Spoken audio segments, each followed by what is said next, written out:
All right, welcome everybody to Rosebud, Arkansas. Getting ready for the first round of the New Year Bash tournament here, and the game ahead of us just went a little bit long. It was the senior boys for Rosebud and Cross County. Rosebud ended up finishing that one out, and getting ready for the senior girls, and joined up here in the booth by Mr. Shane Martin, broadcasting the legend in our area as far as I'm concerned. And Shane, good to have you up here with me. Well, Trey, first of all, it's an honor. Anytime that I can have an opportunity to work with you, I'm going to snatch it. And because you, I consider one of the best independent live streamers that I have ever come across. And so it's an honor. It's an honor to get to call games with you. We have such a good time doing it, and it usually goes pretty good. So hopefully we can bring our magic and pull off a couple of wins here. Hopefully, yeah. But nothing, nothing like a holiday tournament. They're so fun to do. Yeah, last year the Wildcat or the senior boys squad went to Jesseville, and this year we find ourselves here in Rosebud. And we got starting lineups happening for Ouachita. Trey, we've got number 12, Carly Cox, and we've got number 11, Jillian Martinez, number 10, Miley Crow, and number 15, Bradley Eford, and number 1, Tinley Eford, if we're saying that correct. If anybody from Ouachita is listening, if we botching that name, we do apologize. Yeah. If you could, you can let us know in the chat, and we will try to fix that. We got the Lady Wildcats coming out now. Trey, we've got, for your Wildcats here, we've got Lily Humphrey along with Mackenzie George, Addison Campbell, Charlie Campbell, and Lauren Taylor. Yeah, different lineup than what we've seen them run. Calvis, Coach Casey has had a few different starting lineups, and certainly I cannot use my graphic for it because it's different than what I have set right now. I've been trying to get that reworked and figure out who it is it's going to be, but they don't tell me. So boys is more predictable. Ben has not changed his at all. So it makes it easier on the broadcaster, don't it? It does, yeah. Well, we're underway, and Ouachita steals the tip right there, and we're going to – didn't see the call. Did we have maybe a walk? Wow. Was it a travel that early? I didn't see it. But here's a full court press now as Hector is trying to get it across, and they get it to midcourt, and the pass is going to be knocked away. Ball's on the ground, and it comes away to the Warriors. And this is Eford with it. Eford kicks it over to Cox. Cox has it on the wing, comes back over to Crow. Crow whips it across to the top of the key. And now Eford has it. Eford trying to penetrate, gets it down on the block, and the shot is good by Martinez, so it is 2-0 Warriors. And here's the full court press. And the Wildcats get it down the far sideline. And they do break the press and come to the top of the key with it. And that is George with it. George loses the dribble. Now she's fighting for it, and she will get it up top to Taylor. Taylor trying to go down the wing, kicks it in the corner. Here's a drive to the block, and now kick up to the free throw line. Shot is no good by George. George gets her own rebound, and they're still fighting underneath as Campbell fought for it, and George come away with it. Now it's up to the top. No, nice pass down low. Couldn't hit the layup. Follow-up, no good, as George had 2 shots underneath at it. And she's going to run down the loose ball, and they're going to call backcourt. Man, long sequence there. It was, Trey, it was fast and furious right there, but Hector got inside 3 times right there, just could not get it to fall.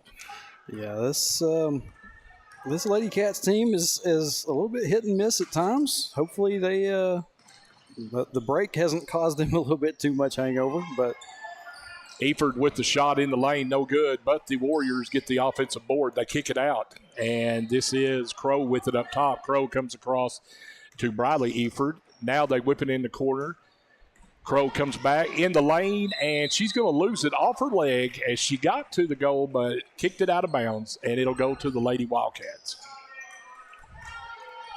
2-0 is your score here as we are 2 minutes into the game. Here's the press again by the Warriors, and the Wildcats get it across. Lady Wildcats now with it at the top of the key, and that is Humphrey with it. Humphrey's going to get the offense set. Whips it over to Taylor. Taylor back up top to George. George is trying to find her a seam, but she gets cut off. Looks for help. Now Taylor has it. Taylor, runner is no good, and the offensive board comes out to the Lady Wildcats. Jumper in the lane, no good by Humphrey. Here's a fight for the loose ball. We're going to have jump ball, and it's going to go to the Warriors. Trey, honestly, here, first two possessions, Lady Wildcats have had some good looks inside there, just cannot get the ball to fall right now. Yeah. It's something that we've seen a little bit more than we like, but wow, there was a nice drive, and the use of the left hand coming in on the right side. Layup is good by Tinley Eford, and it is 4-0. And we're going to have a quick timeout here by Coach Casey and the Lady Wildcats. Lady Wildcats trailing 4-0. So, yeah, I mean, not a this Ouachita team has not just come out firing too much. No, I mean, but we've had probably way more shots than Ouachita has so far. Just couldn't get anything to fall. They find themselves a lot of times with like a lid on the bucket, right? And you had what you were looking for in your offense. You had 2 or 3 point-blank shots and could not get them to fall. And getting some loose balls, and that's the key, getting loose balls, getting offensive rebounds, and having chances. And hopefully you can get them to go here. Here's the press again by the Warriors and the Lady Wildcats. Humphreys gets it off to Campbell. Campbell, nice pass down underneath, and the shot is good by Addison Campbell. That's how you break the press. 4-2 now, Warriors leading the Lady Wildcats. Oh, they left Eford wide open, three-pointer, no good, and there's the rebound by Humphrey. She gets it off to Taylor. Taylor driving down the sideline and kicks it back up top. Humphrey's going to set the offense now. Kicks it over to George. George drives baseline, got in a little trouble there, and the pass is going to be stolen by Crow. Crow almost cut off by Taylor. Crow gets a nice pass down to the block. Shot is good by Jillian Martinez. So we're at 6-2 now. Lady Warriors leading the Lady Wildcats. Humphreys whips it across court to Taylor. Taylor gets it down. Now they get it on the block, and that is to George, and they're going to call a double dribble on McKenzie there. 6-2 here in the first quarter.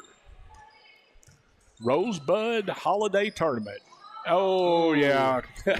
You pick your foot up and you don't know have anywhere to go. So that turnover is going to bring the ball back to the Lady Wildcats as George will inbound it to Humphrey. Humphrey, no press as the Warriors back it off. That's talking about that press. That's something lots of other teams have done against the Lady Wildcats, and everybody looks at film nowadays. Right. They see that works, so give it a shot.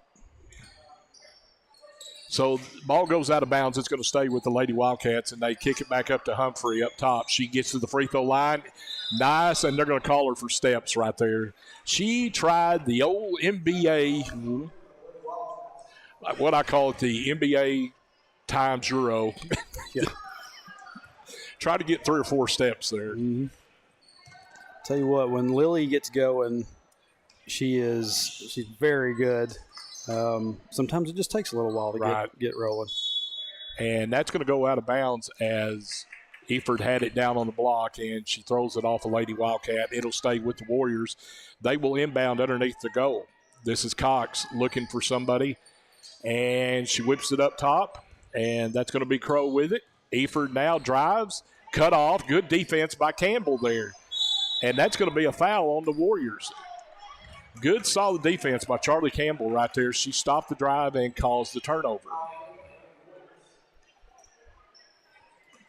3:28 left here in the first. It is 6-2 Lady Warriors over the Lady Wildcats here in Rosebud, Arkansas. Lily Humphrey, and Humphrey thought Dotson had grown a little bit right there. Just a little bit. And Dotson goes, I don't think so. A little bit too far over. Abby Dotson on the bus ride over kind of got the looking a little bit pale. I think she was getting a little bit car sick. We had to watch out for her a little bit. She was sitting right across the aisle from me too, so I had to scrunch up and hope for the best.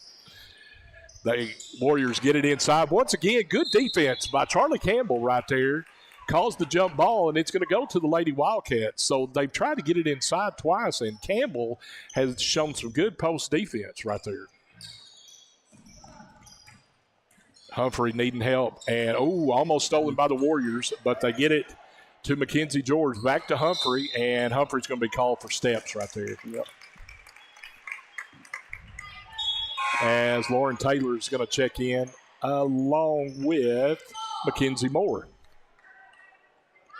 In case you're keeping score in this game, we've got 4 Mackenzies in this game. Yeah. Here's a deep three by the Warriors, and that is nothing but net by Charlie Cox. Oh, Lord.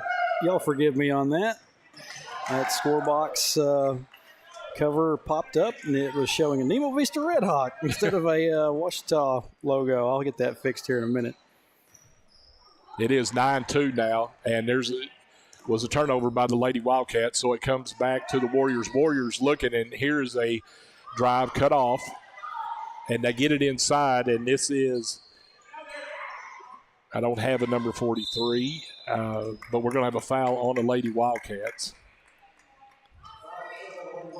We have a 43 for the Lady Warriors that was not listed on the Scorebook Live roster. So we do apologize to the Warriors fans.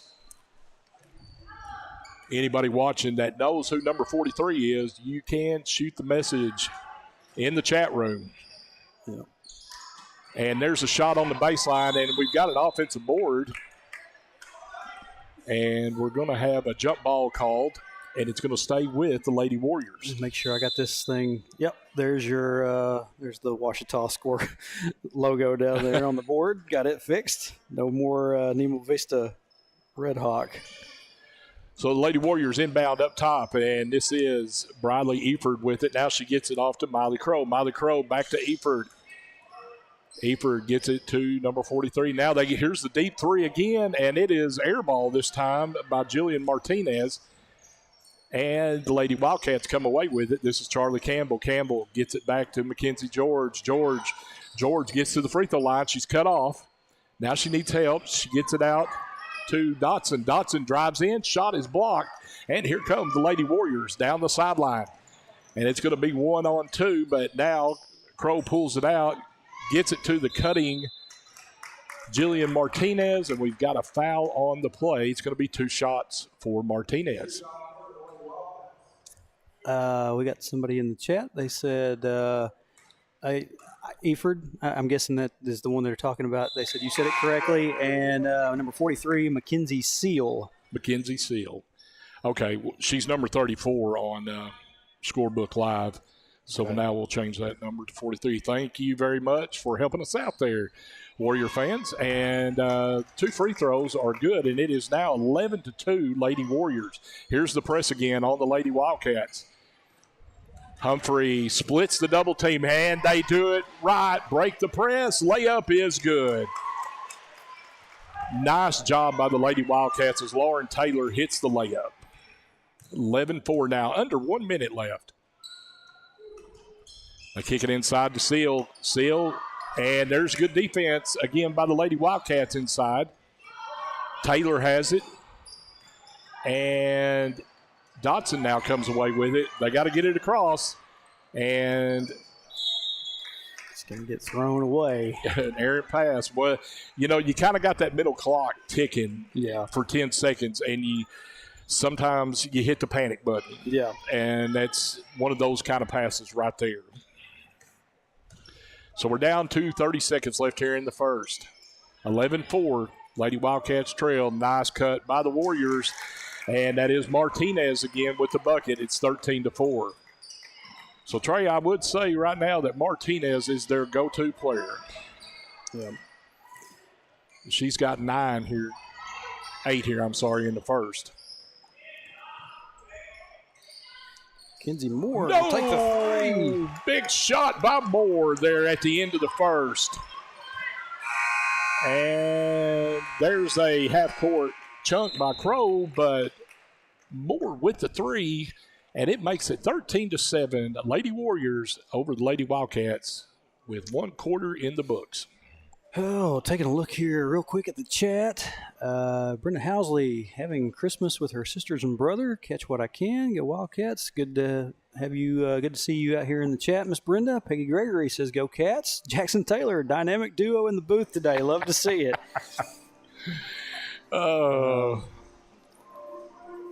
Said, yeah, this is chances that you get to work with Shane is it's a good day.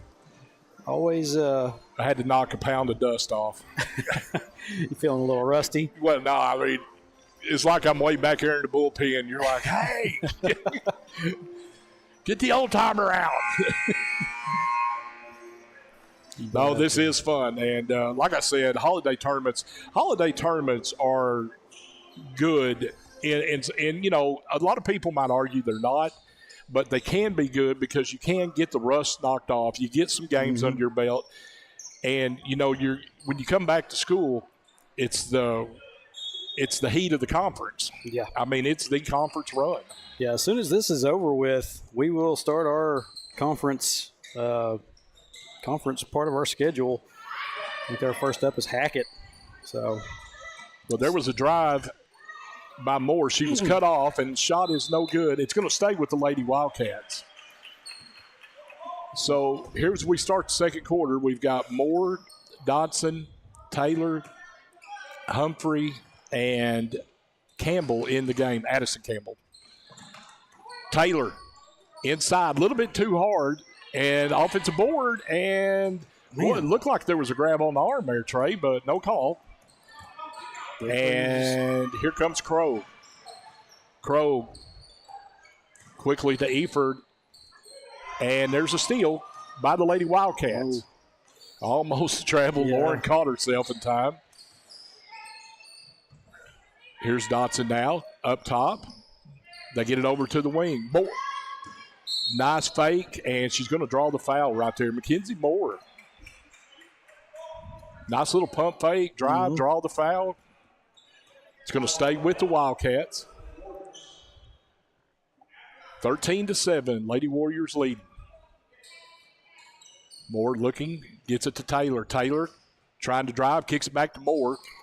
She gets the runner and a little bit too hard off the board. And we're going to have a jump ball. The famous, I'm too scared to call the foul. I'm going to call the jump, make everybody happy. Yeah. Not a whole lot of fouls being called in this game so far. There's not. Here's Seal with it. Now they kick it out to Cox. Cox drives the baseline, flips it over to Eford. Eford in the corner, goes out of bounds. It's going to stay with the Lady Warriors. We switched quarters here, so they wiped out whatever fouls was on the board. I forget they do that. I mean, I had to learn that last year, and this being my first basketball game this year. Yeah. Crow has it now. They get it inside to Seal. Seal is – they're going to call 3 seconds in the lane right there. Well, that's a seldom used call. Well, if you had that on your bingo card, I mean, that's a – Yeah, you don't see very much of it nowadays. It's not. I know that I had a bad habit of hanging out in the lane whenever I was playing years ago. Yeah, I did too. They get it inside. Nice job right there. And the bucket by Addison Campbell. So now the Lady Wildcats have cut this to 4 with 6:20 left here in the first half. That's what you need Campbell to do. And I've said it. I think I said it with Jackson Taylor the other night when me and him was calling the game. It's what you want her down there to do. Actually, no, it may have been me and Jeremy. There was a shot by Eford, a three-pointer, no good, and the good box out there by the Lady Wildcats, and they'll have a foul called on Eford, and that's going to be her first. And here's the press again by the Lady Warriors. Lauren Taylor comes down the far sideline with it. She breaks it. She's going to go all the way to the goal, and her shot is no good. I do like the thought, though, right there, Trey. She attacked. And that's what you got to do. Martinez kicks it off, and here's a D3, and it's no good, but Martinez is there for the offensive board to stick it back in, and it's 15-9. Martinez has got nearly all the points for the Lady Warriors. She is the presence inside.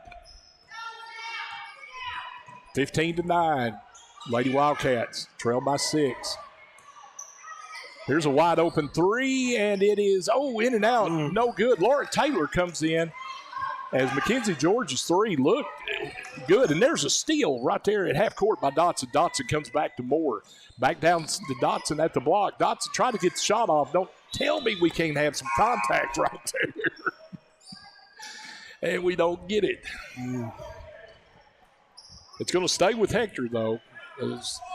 That's the least they can do. Yeah, I mean, really. It's okay. We've got a quarter in the books here. It's all right to let them whistles warm up now. They get it up top to the free throw line, and Lauren Taylor takes that 3, and it's off the side, no good. And it's going to be run down by Eford, Briley Eford, and she gets it down court to Crow. Crow's layup is no good, and here comes Abigail Dotson out with it. Here's Taylor with it on the wing. And we got a whistle. And that's the third team foul.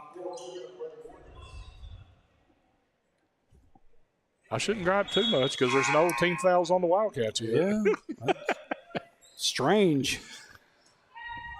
So the Lady Wildcats will inbounds on the side. They get it up top to Humphrey. Humphrey kicks it over to Dotson. Dotson tried to go inside, and it goes out of bounds. It's going to stay with the Wildcats. Wow. That actually looked like Mackenzie George was down there. Might have got a hand on it before it went out, so maybe one missed. Who knows? And tipped. Humphrey tried to get it to Taylor on the wing, gets knocked out of bounds. So Humphrey now gets it into Taylor. Taylor kicks it over to Dotson. Dotson had the shot but pulls it back to Taylor. Dotson's going to go baseline and gets it in. Shot is no good to Campbell. But Lady Wildcats staying with the board. Three-pointer off the back of the rim by Humphrey. And here's the down-court pass. Nice job by Taylor. Knocks it out of bounds and will make the Warriors reset. 15-9. Lady Warriors from Ouachita leading the Hector Lady Wildcats here in the Rosebud Holiday Tournament. I believe this is the first time that Hector has ever played Ouachita in anything. I mean, I know me and you were talking about that last night. If we ever have, I don't recall it. I mean, I've been around for a while. Yeah, I knew Ouachita. There was a school and stuff, but I was like, never encountered them in any sport. And the first free throw there is good by Tinley Eford. Second one is no good, 16-9, and here comes Dotson out with it. Dotson kicks it over to Lauren Taylor. Taylor comes across the timeline. Back over to Dotson. Dotson whips it in the corner. Humphrey goes baseline now and, gets it in. Campbell, nice pass to the block. Shot is no good there by Mackenzie George. Nice inside passing there by the Lady Wildcats, though.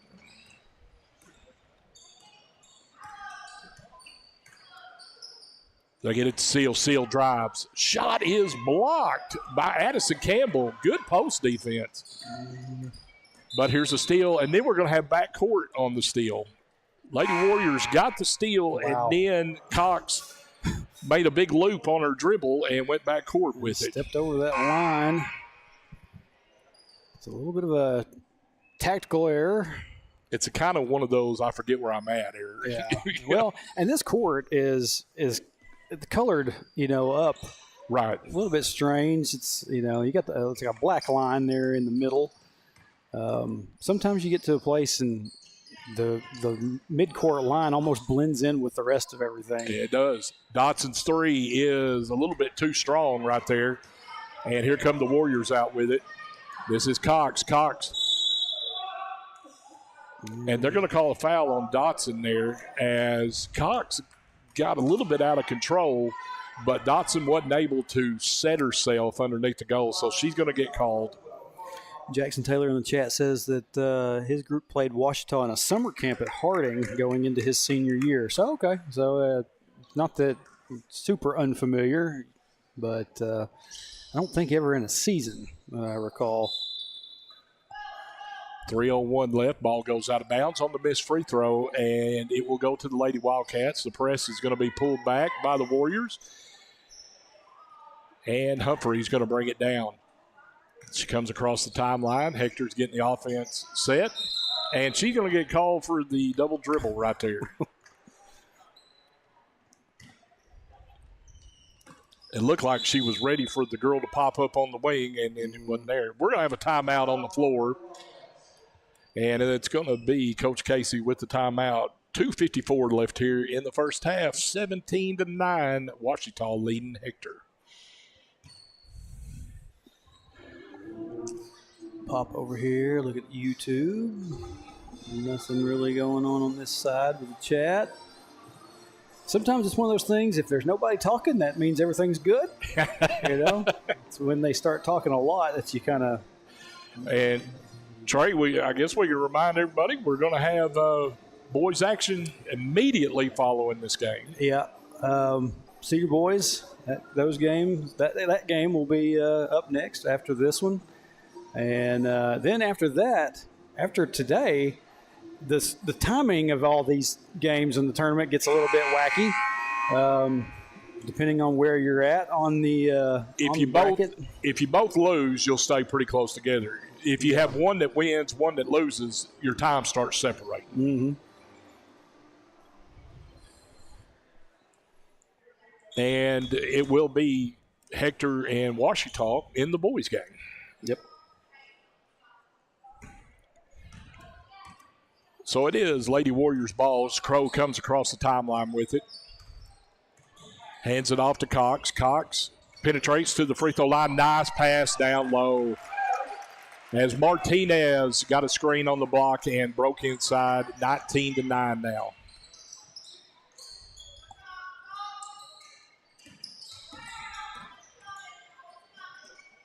They get it inside as George has it. Now kicks it back up to Campbell. Deep three in the corner. Oh, in and out, no good. But the Lady Wildcats have done an excellent job on the offensive boards here today. And another deep three there by Humphrey, no good. And here comes Eford out with it, and Humphrey's going to cause it to go out of bounds, and it'll stay with the Warriors. You cannot fault here in the first half. Two things standing out to me by the Lady Wildcats. Have had good post defense at times, other than Martinez dominating in there. Yeah. And offensive rebounding has been great today. Just can't get it to fall. Yeah, I mean, kind of a lid on the basket for both teams at different times. So far, I mean, more for the Lady Wildcats than Lady Warriors. Moore drives down, and here's the jump ball, and it'll stay with the Lady Wildcats.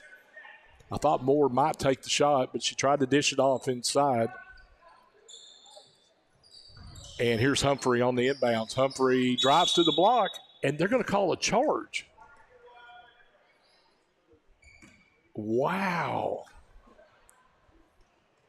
Okay. I mean, maybe Humphrey went by too fast. Maybe. Or something. I don't know. Boy, that was Humphrey got a full head of steam and just charged on ahead. Yeah, Mr. Official took away one of the better drives of the game. And there's a runner is no good by Eford. And the rebound by Moore. Sorry, that is Campbell. And now there's a turnover. Here come the Warriors in the corner with it as Cox has it. Cox whips it inside. Here's Martinez. Good job there on the post defense by Charlie Campbell, who has made some good plays inside there and tied up Martinez, but it'll stay with the Lady Warriors. And they'll inbounds with 1:09 left. They get it in. Martinez, shot is good. You have to be aware where Martinez is. Yeah. 21-9. Now Lady Warriors. Humphrey. Taylor now back to Humphrey. Humphrey drives. Shot is no good. And here comes Crow with it. Crow whips it across to Cox. Now back to Crow. Now here's Martinez. And, yeah, I was ready to say that needs to be called right there. As she took off before she put the ball down. And we're down to 30 seconds here, and Humphrey gets it off to George. McKenzie over to Taylor, back up to George. As we're down to 24 seconds. Moore, McKenzie, back up to George. George, here's Campbell. Shot on the wing is no good. Nice job. Here's a fight by Humphrey. And they're going to call Humphrey for a foul. With 9 seconds left here in the first half, 21-9.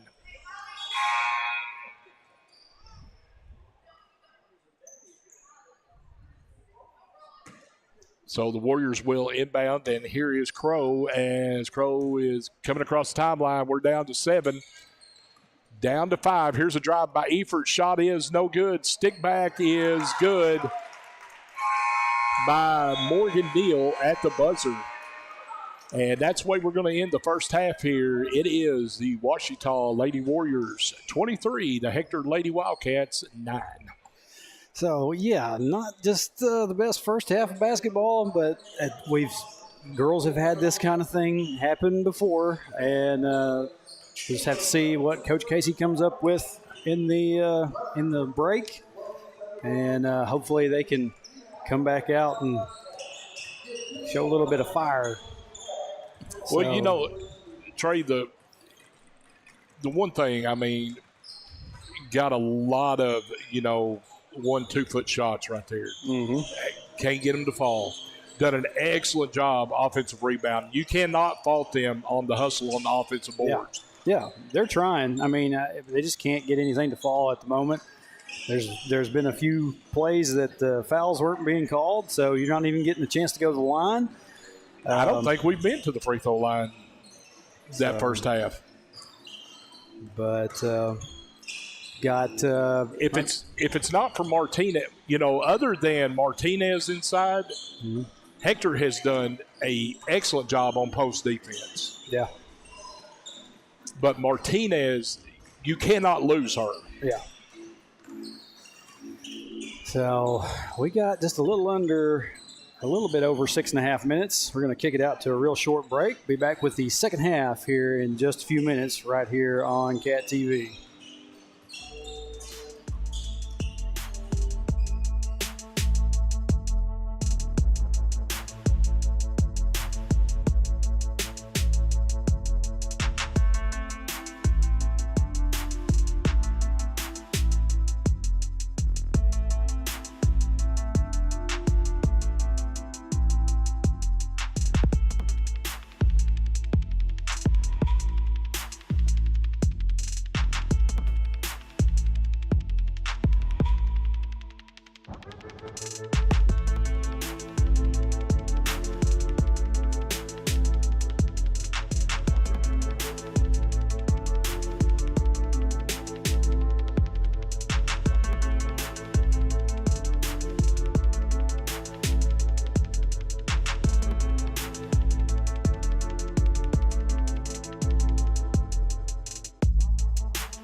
All right, welcome back to Rosebud. Getting ready for the second half of the senior girls matchup.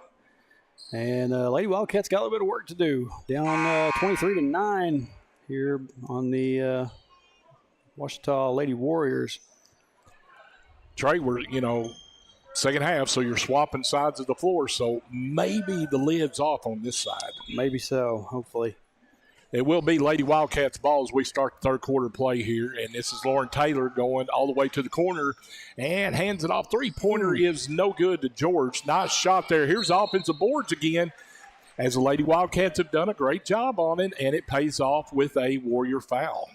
Yeah, the Lake Area Sports guy had came down here to me and said something about we're winning the rebound battle, and I said, yeah, so if we can just get some shots to fall. That's right. Here's an errant pass, but Humphrey runs it down, now needs help, and the ball was knocked away by Krogh, and Humphrey come away with it. Tried to get it inside, goes out of bounds to the Warriors as they were trying to get it inside to Mackenzie George, and it went off her hand. Turnover to the Warriors. And this is Miley Krogh running the show for the Lady Warriors. Gets it off to Eford, back inside to Krogh, and we're going to have a travel by Krogh as good post defense there by Charlie Campbell. She has done a really good job today inside that middle. Lauren Taylor with it as the Warriors are putting the press on again. Gets it off to Humphrey. Humphrey coming down the sideline with it. Picked up her dribble and come back to Taylor.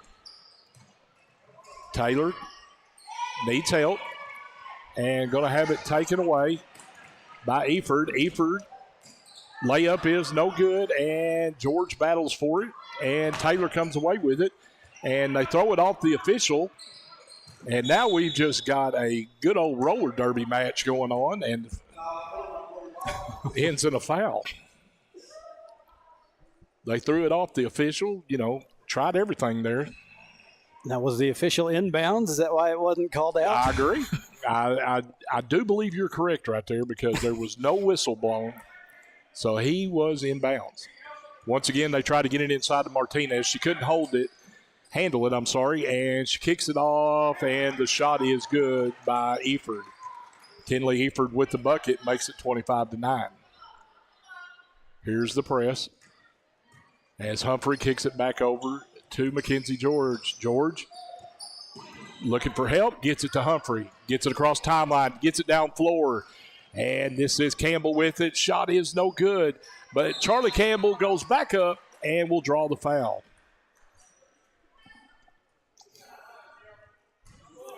Good effort on the offensive boards there, and Charlie will be rewarded with 2 free throws. And the first one is off the back of the rim, no good. And we've got a whole new 5 coming in. Yeah, looks like we got Lydia Baker, Abby Biggers. Campbell's second is good. So that puts Hector on the board here in the third. It's 25-10 now.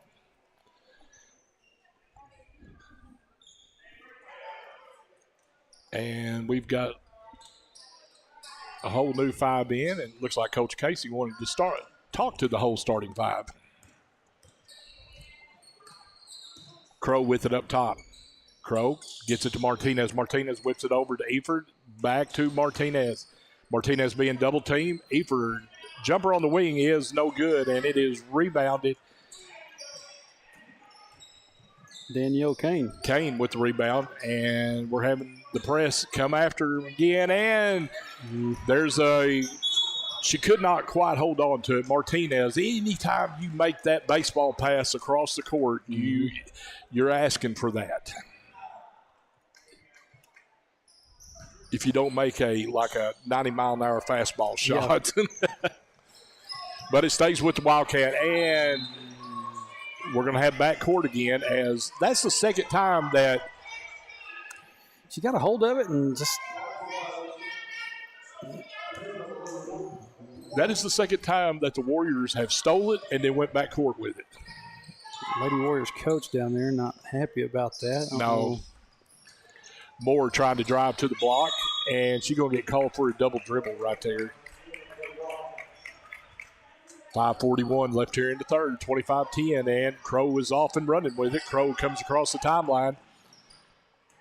Now she's going to pull it back up top to Cox. Cox gets it down to Martinez. Martinez can't hold on to it, but saves it, gets it to Crow. Nice block in the corner there by Dotson. Crow tried the three. Dotson swatted it, and the Wildcats come away with it. Dotson gets it to Mackenzie Moore, goes out of bounds, and it'll go back to the Lady Warriors.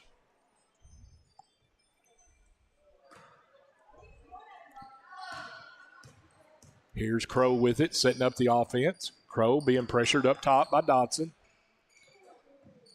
They get it inside to Martinez, and she's got, you can't do that. She is, you give her down there on the block, and she's going to get you. Yep.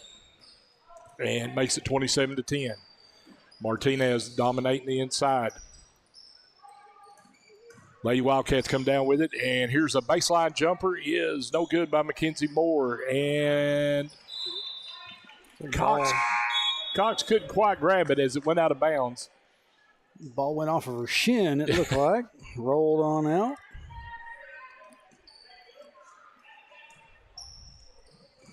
Lauren Taylor back in the ball game with Lily Humphrey. They get it in the corner. Now they get it inside to Taylor. Goes off the Warriors, and they were able to save it, but it was knocked out of bounds by Dotson. Oh, they're going to say it was off Eford there. Briley Eford was the last one to touch it. It'll stay with the Wildcats. Good break for Hector. We've got a technical foul called. Wow.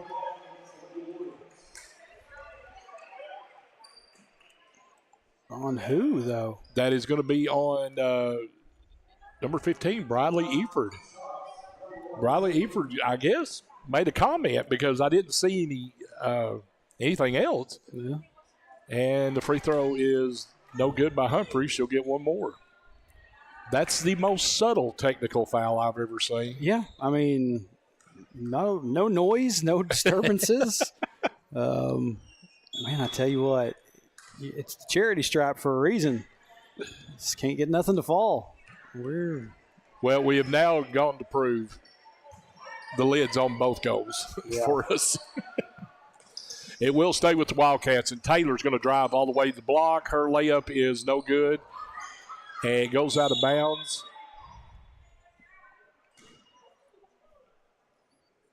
And it'll go to the Warriors.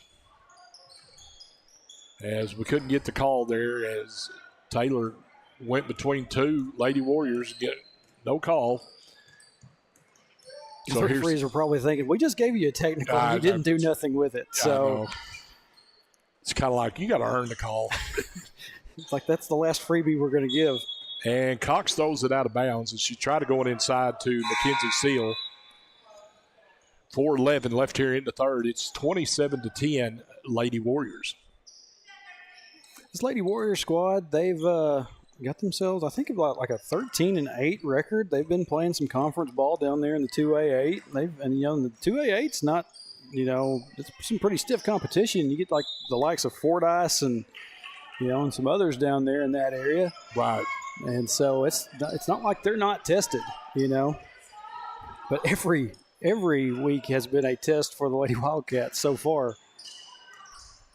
Here they come, off and running, and this is Crow with it. Crow down to Martinez. Martinez drives the baseline, and we're going to get a foul on the Lady Wildcats, as I believe they're going to call Biggers with the body check. Yes, they're going to give Biggers her first foul. And it is now 3 team fouls for Ouachita, 2 for the Lady Wildcats. They lob it inside. Nice block there by Humphrey as she swatted Eford's shot. And Campbell has it now. Campbell coming down the sideline with it. Oh, do not pick your dribble up, no man's land. But she was able to get it to Taylor, and pass goes to nobody. Taylor was like, Humphrey, scoot down just a couple more steps.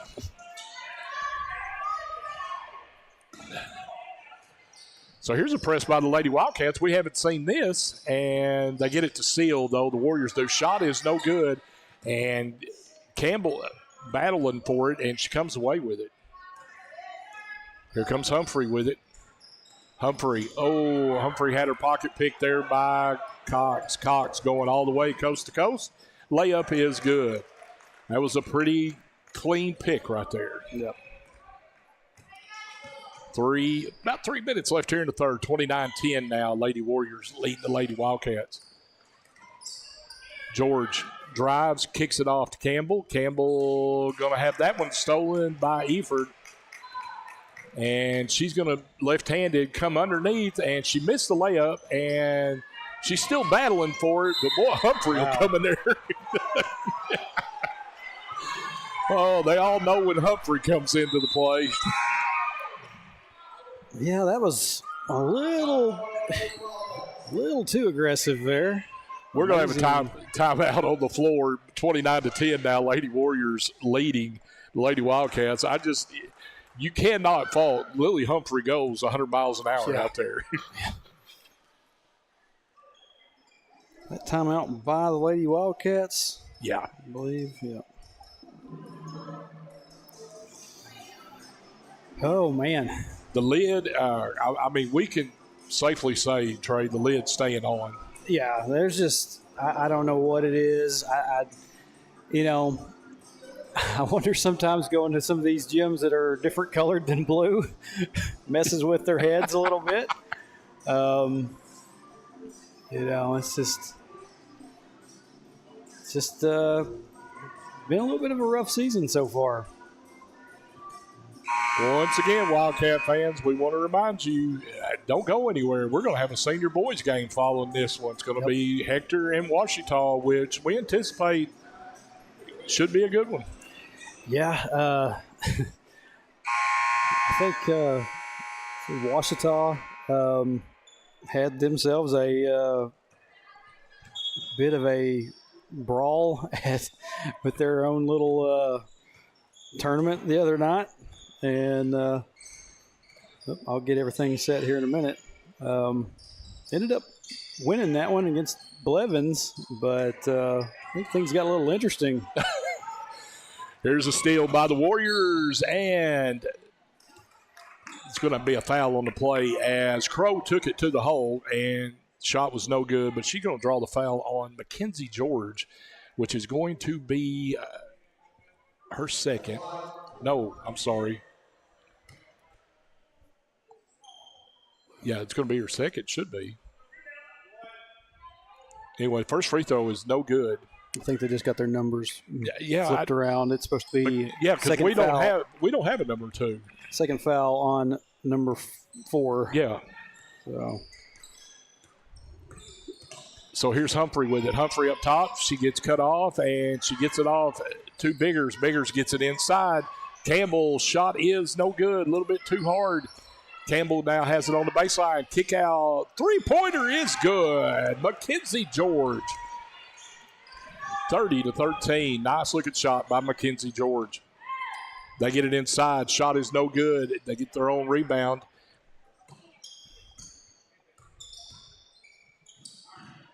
And Cox drives. Little up and under. No good. Battling for the rebound. Throws it back up top. And this is Crow with it. Crow. Here's a three on the wing. Is no good. Seal was able to get a hand on it, gets it back. We're going to have the jump ball call, and it'll stay with the Lady Warriors. 1:34 left here in the third.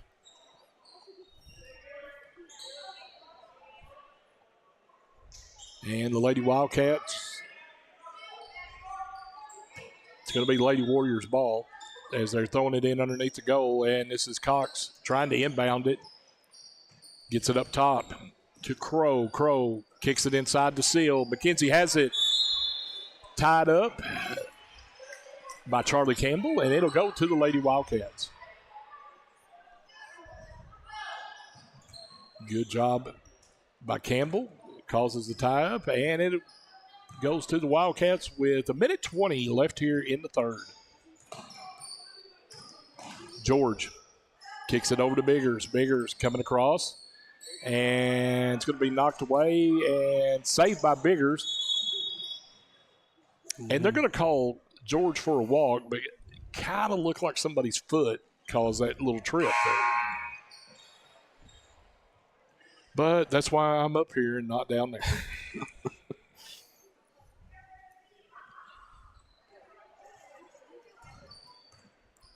(30-13), nearing the 1 minute mark. Martinez has it on the wing. And Crow has it now up top.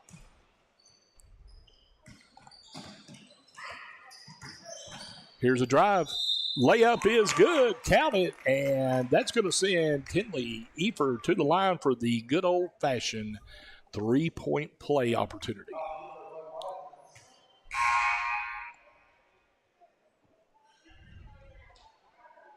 So we've got subs coming in and out, 32-13.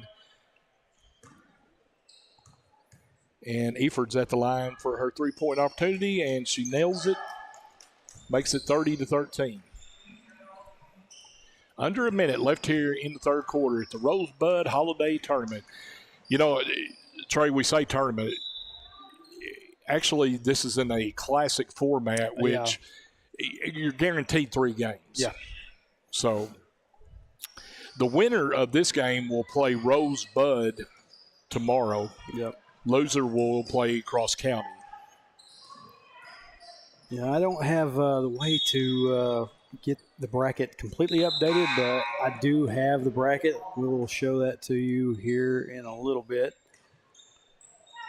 And, okay.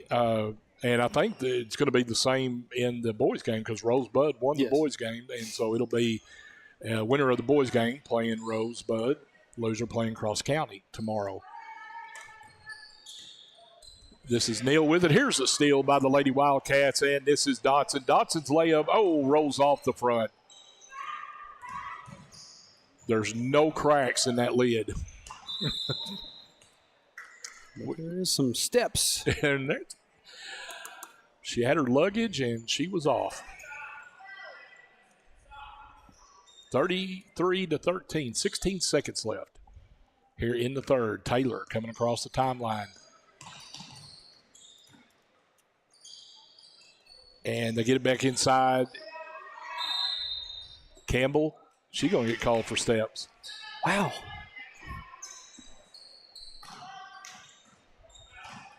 We're down to 3 seconds, 1 second, and that's going to bring it into the third quarter here.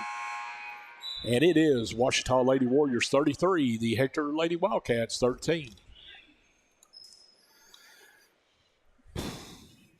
Man, you know, like I said, at this point, it's tough, you know. We just can't. We just have no answers, you know. You also have to look at this is your first game back from a holiday break. Mm-hmm. So and that to me can be, you know, the missed shots, the inside missed shots and stuff, because. Let's be honest, Trey. I know when I played and stuff, kids didn't shoot much during that week, that time off. No, well, and especially now, talking about had a little bit of a laugh with Coach Freeman. He was talking about during the 3 days around Christmas, they shut everything down, dead period. And, you know, that's something I think is a little bit new. Maybe in the last, I don't know how long they've been doing that, but keeps kids out of the gym, you know. So you come out and you play, and you don't have so if you're playing in a holiday classic, let's say, and you come out there, it's your first game might be ugly. So whoever can win that ugly game, knock the rust off, and then, you know, try to, what we should say, finally tune it for the next 2 games. Yep. So here we go, fourth quarter action, and the Warriors have the ball to start out the final quarter of play here, and a collision down there. Lauren Taylor.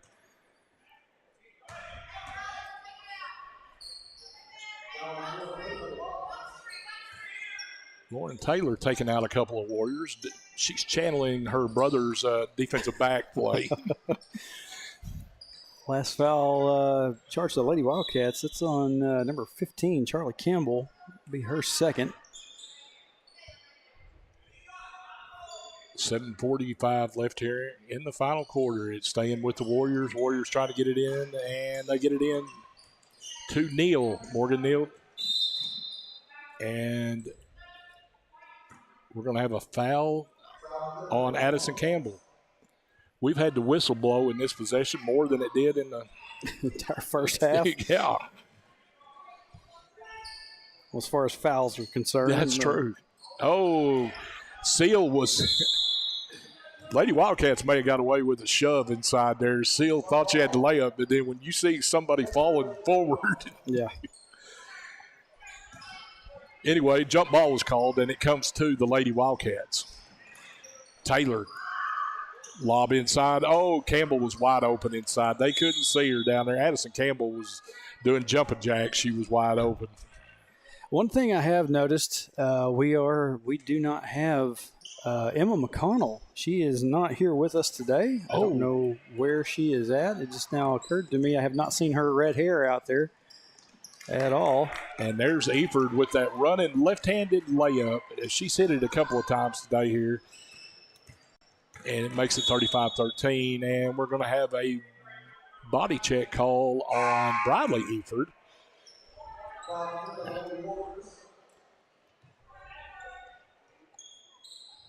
So it'll stay with the Lady Wildcats as Mackenzie Moore inbounds it. Gets it to Lauren Taylor. Lauren drives all the way to the goal. Layup is good. Nice drive by Lauren Taylor. Makes it 35-15. And here comes nice block there by Mackenzie Moore. As Bradley Eford was going to go to the hole with it, Moore said, not on my watch. Well, she needed to do the Matumbo finger. Yeah.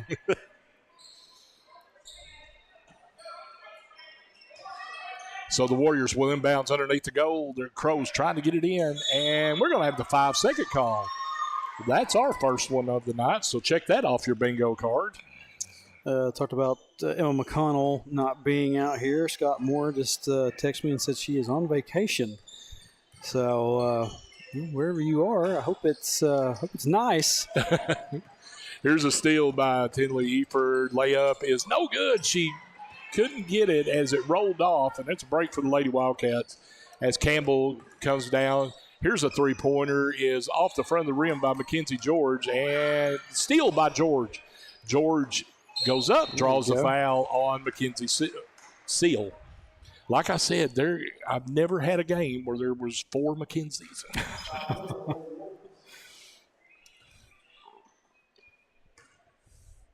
So that's going to put Mackenzie George at the line for the Lady Wildcats. 6:30 left here in the final quarter. First free throw is good. Gets the roll there. Makes it 35-16. She'll get one more. As Martinez and Cox check back in for the Lady Warriors.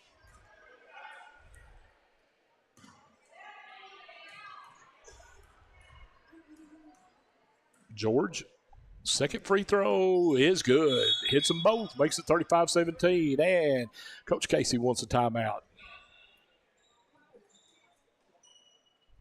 I've come to think Coach Casey's the only one that's called timeout here. I believe he is. They haven't called one.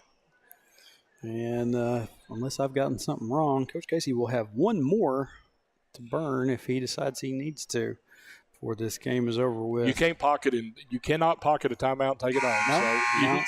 I might as well use them. And I'll tell you what, one of the funniest ones I've seen so far, one guy that does not want to have timeouts left before, he might burn all of them before the first half is the guy at Two Rivers. Oh, yeah. That was one of the funniest things to me about that whole night playing them in that early season game. Just how many timeouts he decided to burn within a short span of time. I sent Jalen a message. I said, is he going to go through all of them? Here's a press by the Lady Wildcats, and the Warriors get it down across the timeline. Neal gets it to Crow. Crow drives down the middle of the lane and going to draw the foul on Addison Campbell.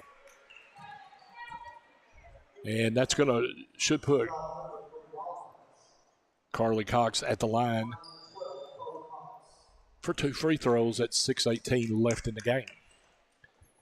First one is good.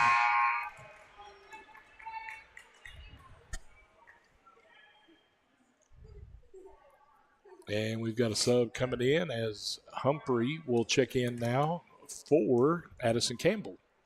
Second free throw by Cox is good, makes it 37-17. Humphrey coming down the far sideline, kicks it over. George. Now they get it inside to Humphrey on the block. And goes out of bounds. It's going to stay with the Lady Wildcats. It was a nice feed inside by Dotson, and Humphreys went out of bounds, so the Wildcats will throw it in under the goal, and they get it up top to Humphrey. She drives to the block. Shot is no good. Bounces off, and the Warriors come away with it. Seal gets it to Martinez, and there, whoa, we got Taylor flying. We got Martinez flying.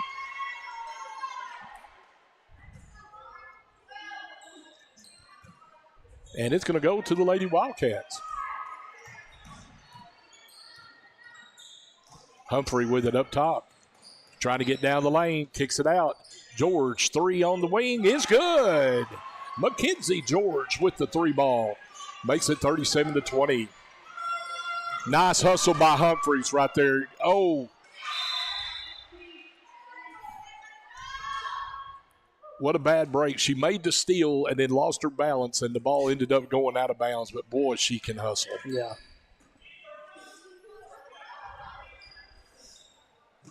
So Crow has it now, gets it inside to Seal. Seal kicks it out. Cox pump fakes there. Drives, floater, no good. George came down with it. That's what George had initial possession on it. And to me, that's what I cannot stand about the jump ball, letting somebody grab in there when somebody, call that foul. It comes to the Lady Wildcats. Taylor driving baseline, cut off. Kicks it back up top to Dotson. Dotson whips it over to George. George, top of the key. Dotson drives, and the shot is blocked by Martinez. Martinez is losing her dribble, and it's going to be stolen. Whoa, Dotson. Yeah, Put on the brakes. Easy, Abby. She started to take off and do a layup on the other end. And they lob it down inside to George. George kicks it out. Humphrey's got a 3 ball in the corner, and it is off the rim, no good. But Lauren Taylor with the offensive board. Her little runner is, no good. She gets her own rebound. Are you kidding me? Smacks the floor She hard. smacks the floor, and we're still not getting whistles called. Here's a 3 ball in the corner. It's off the back of the rim, and Wildcats are just eating up that offensive glass. George, layup is good. Boy, with all that hustle, I hope they got a bucket out of that. And they did. 37-22. Winston Hall a couple of weeks ago, me and him was doing the game together, and he said something and made a comment. Well, there were several shots and rebounds off the board, and he said, we're just beating the fire out of that board right now. I had to have a laugh about it. Well, all that down there and stuff, and, even Taylor getting slammed the floor and everything like that, and then you get just a nice little whistle call here. And now they're going to call the foul of the Lady Wildcats as Martinez drove to the goal. And that foul is going to be on Mackenzie Moore, and the free throw by Martinez is good.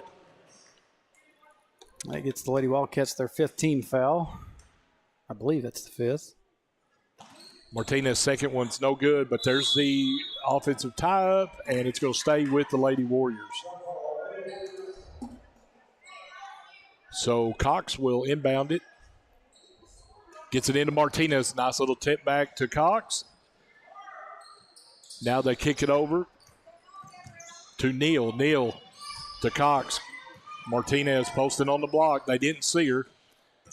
And now here's Afer, drives in, and she's going to draw the foul and go to the free throw line.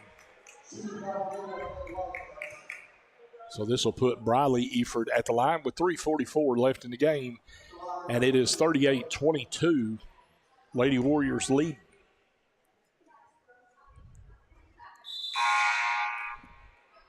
First free throw is no good. Got Charlie Campbell and Lydia Baker. Baker in. In for Biggers and Mackenzie George. Eford second. Good. Maybe both of them. I didn't. No, it was just one. Okay, I lost track on that first one. 39-22 now. Here's Moore. She breaks the press. Looking for help now. Gets it over. Dodson tried to get it inside, and it's going to be stolen by Cox. I'm sorry, that was Crow with the steal. And now they get it off to Cox. Whips it in the corner to Eford. Eford looking for Martinez inside, and now they get it to her. She backs him down. Shot is no good. Nice rebound there by Charlie Campbell. And we're going to have a foul on the Lady Warriors.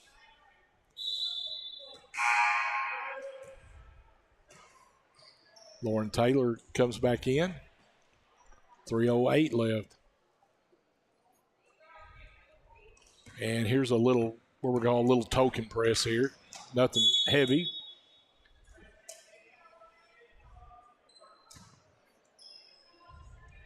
And it goes out of bounds off the Warriors, and the Wildcats will inbounds. And here's Humphrey up top. Humphrey trying to penetrate.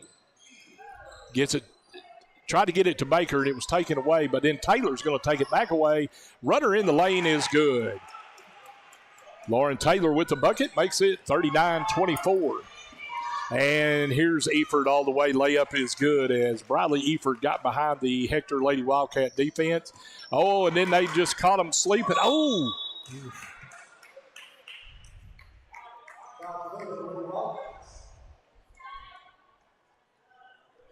We had a foul on the play there. That was Lily Humphrey doing her Sami Zayn Halula kick. Oh, man. You knew I was coming sometime. Wrestling references. I knew there was going to be one somewhere.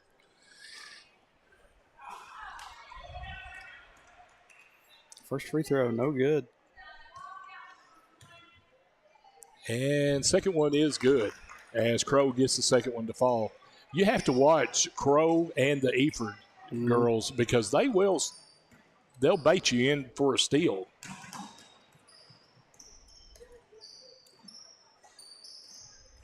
They got it on the wing. Baker goes baseline, needs help, and going to have it knocked away and taken away by Crow. And Taylor nearly got a hold of it. And we're going to have a jump ball that's going to stay with the Lady Wildcats. 2:17 left on the clock.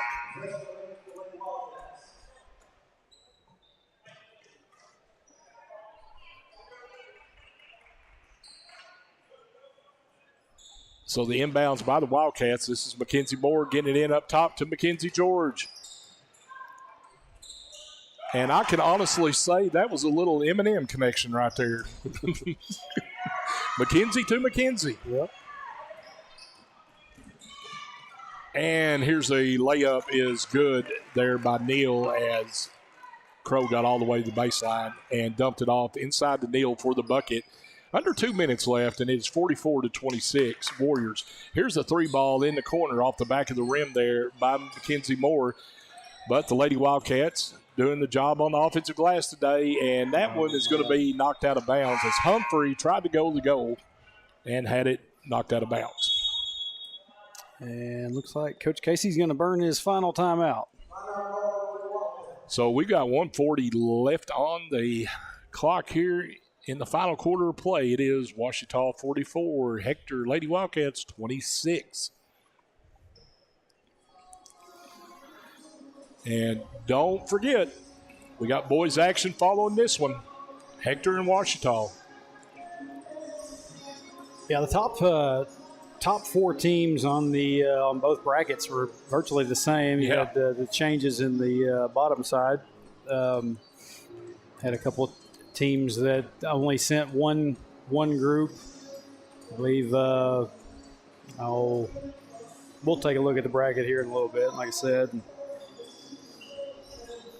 But well, you know what we need to do, Trey, that we have failed to do here. What's that? We need to wish everybody happy 2025. Yeah, man. I had it in the post on Facebook. I said, Happy New Year. But, second day of 2025. Yeah.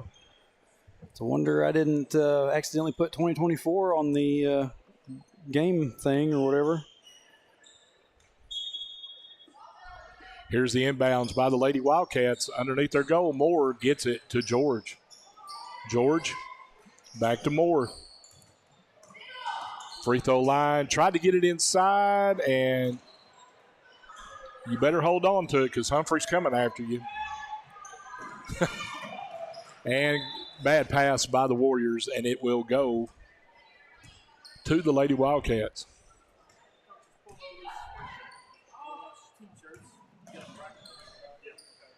Here's a shot. Three-pointer, no good. Humphrey battling for the offensive board. And she's going to get called for a foul. 1:15 left in the game. So that foul by Lily Mae will be her fourth. And we'll send Lady Warriors back to this other end for 2 shots. We're getting backwards on our numbers on the board, I think. Yeah, it's they've got it. Typically, you have the player number and then how many fouls. Yeah. And instead, it's how many fouls and then the player number. Mackenzie Seal hits the first free throw. She'll get one more.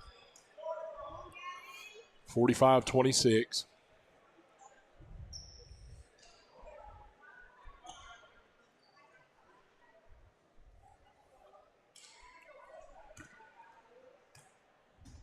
And second one is no good. There's a fight for the ball, and it comes away to Biggers for the Lady Wildcats, and she gets it off to Dotson. Back to Lauren Taylor. Now Biggers has it. Biggers trying to get inside. Taylor's going to let the three go, and it's in and out, no good. Thought she had it, but here comes Martinez all the way down. Layup is no good, and that rebound is by Kane. Kane comes across the timeline with it. Kane gets it to Biggers. Off to Lauren Taylor. Oh, nice screen by Biggers there. Taylor with the runner. No good in the lane. And it's going to be rebounded by the Warriors, and here comes Cox with it. Cox throws it away. Tried to get it to Martinez, and we've got 28 seconds left on the clock. 45-26. Talk about, what kind of experience you've got on the floor right now for the Lady Wildcats. One senior on the floor, and that's Lydia Baker. Wow. Everybody else, And it's a good thing high school's not like college NIL. He knows he's going to have them back. Yeah. There's a nice cut.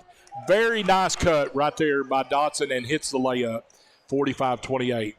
That was a nice offensive set right there by the Lady Wildcats. And Seal gets underneath, and her left-handed layup is good. Makes it 47-28. We're down to 2 seconds. 1. And that's going to be the ball game here as the final score is Ouachita Lady Warriors 47, the Hector Lady Wildcats 28. And that will put Hector playing Cross County tomorrow in their second game of this Rosebud Classic. Yeah, like I said, in just a moment, we'll get the brackets on the board or on the screen for you. The Lady Cat's going to congregate there at midcourt, and the Oregon Ducks have come out to warm up. They have, yeah. Well, I mean, the O logo that messes with me too. Yeah. But let me look here.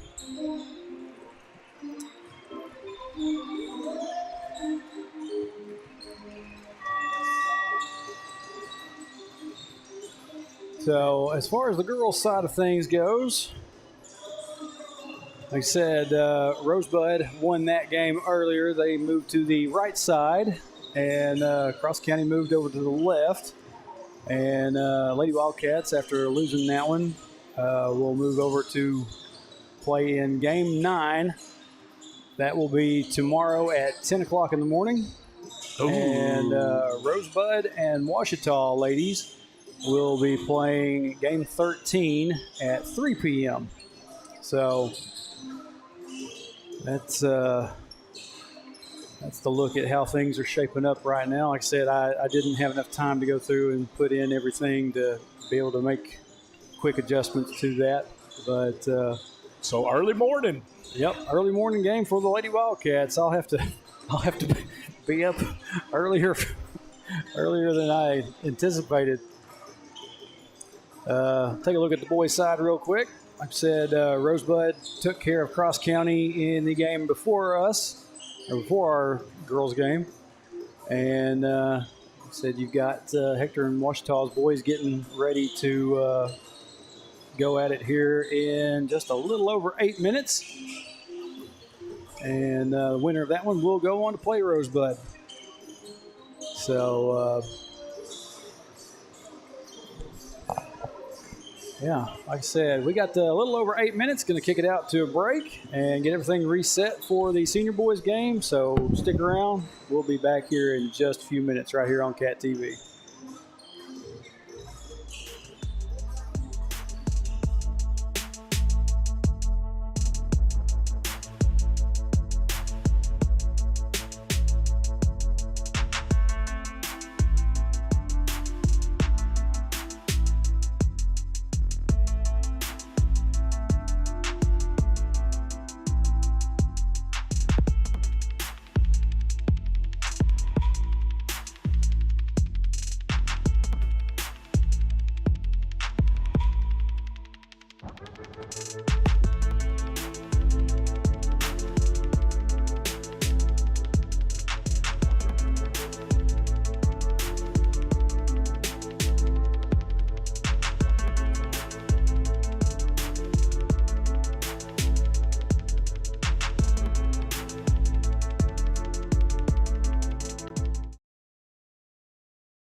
At Chambers Bank, we believe banking should be anytime. Need to pay a friend? Send money to just about anybody safely and securely with People Pay, because anytime banking should always be anytime.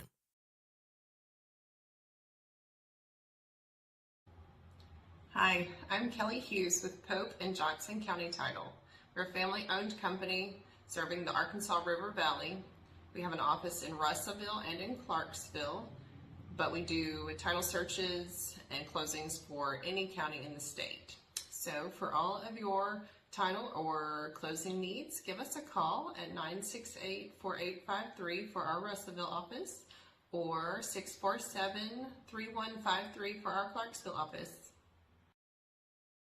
Safeguarding your building from the elements starts at the top. Use the company that's worked hard to earn the reputation as a top commercial roofing company in the area, Miller Roofing. Miller Roofing Company is local, family-owned, and their full-service team has been in business for over 30 years. Extensive experience working hand-in-hand with product manufacturers for new roofs, coatings, repairs, and re-roofs on many different types of commercial properties. We also know the importance of getting construction finished quickly. Contact us for a free consultation on your roof today.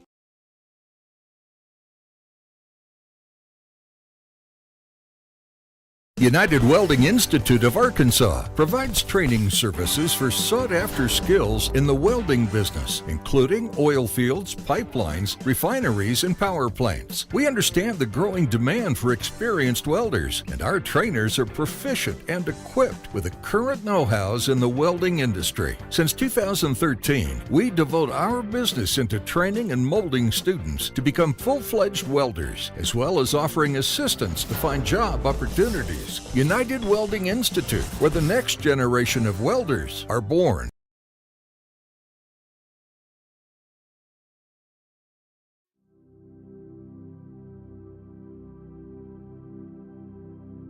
You go nowhere by accident.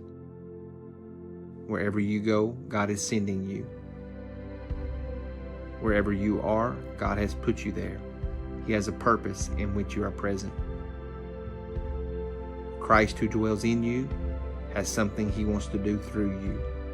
You believe this, and go in His grace, go in His love, and go in His power. You be the one.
All right, welcome back to Rosebud. Getting ready for this senior high boys matchup for this afternoon. And I think starting us off first, we will have the starting introductions for the Ouachita Warriors. Oregon Ducks. in that green and yellow. Well, look at them shoes too now. Yeah. Does Phil Knight sponsor y'all? Seriously. I mean, all right, let's get this underway here. Corbin Barr. Luke Howard is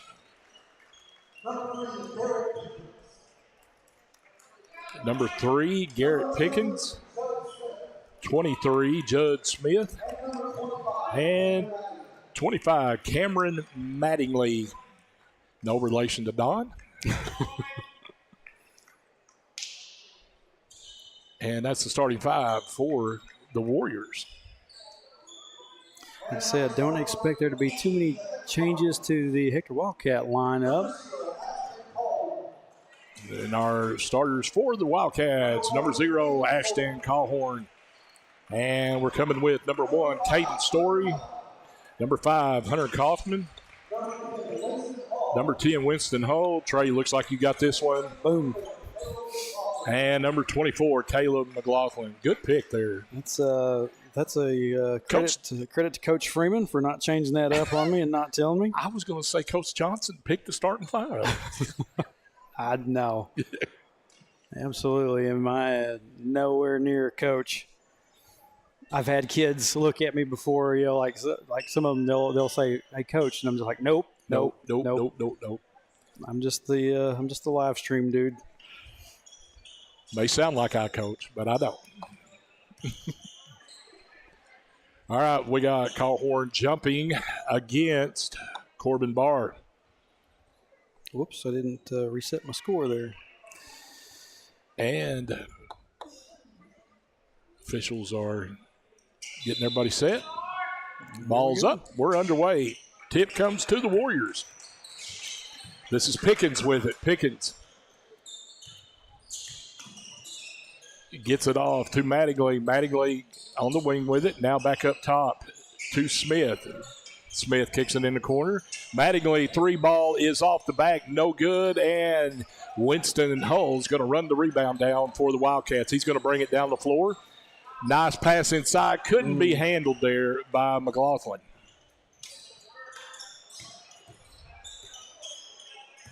And we have Warriors coming back down.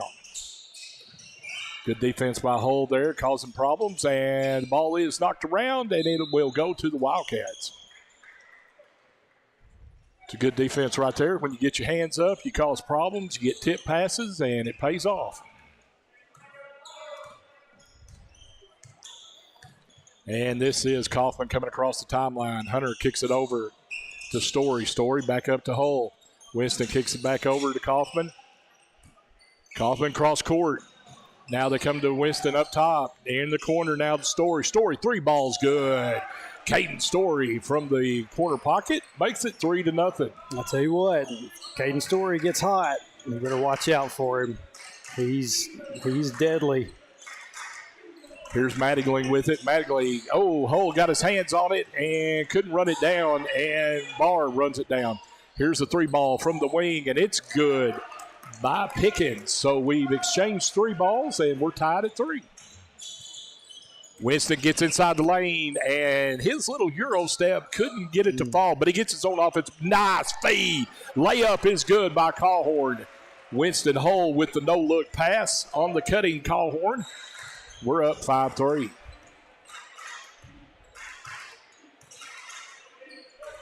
Mattingly with it now. Gets a screen up top. Now he kicks it over to Smith. Smith drives to the block. Little runner is good. And we're tied at 5. But we kind of called this, didn't we, Trey? It's going to be fast and furious. Yeah. Story couldn't get that one to fall. And good effort there on the offensive board, but the Warriors come away with it as McLaughlin tried to keep it in play for the Wildcats. Tied at 5 here. And Pickens gets it to Mattingly. Mattingly looking for that screen up top, trying to get in lane. Spin move, floater is no good. And he tried to save it, and he knocked it off himself, and it'll go to the Wildcats. I don't know that I've seen the Wildcats be in too many just absolute shootouts.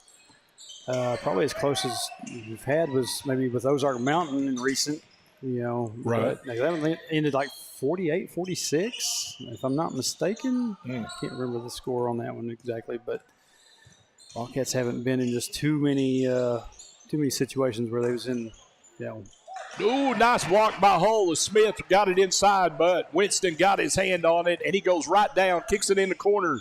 Here's the 3 ball in the corner, is in and out, no good by Kaufman, and it's going to stay with the Wildcats.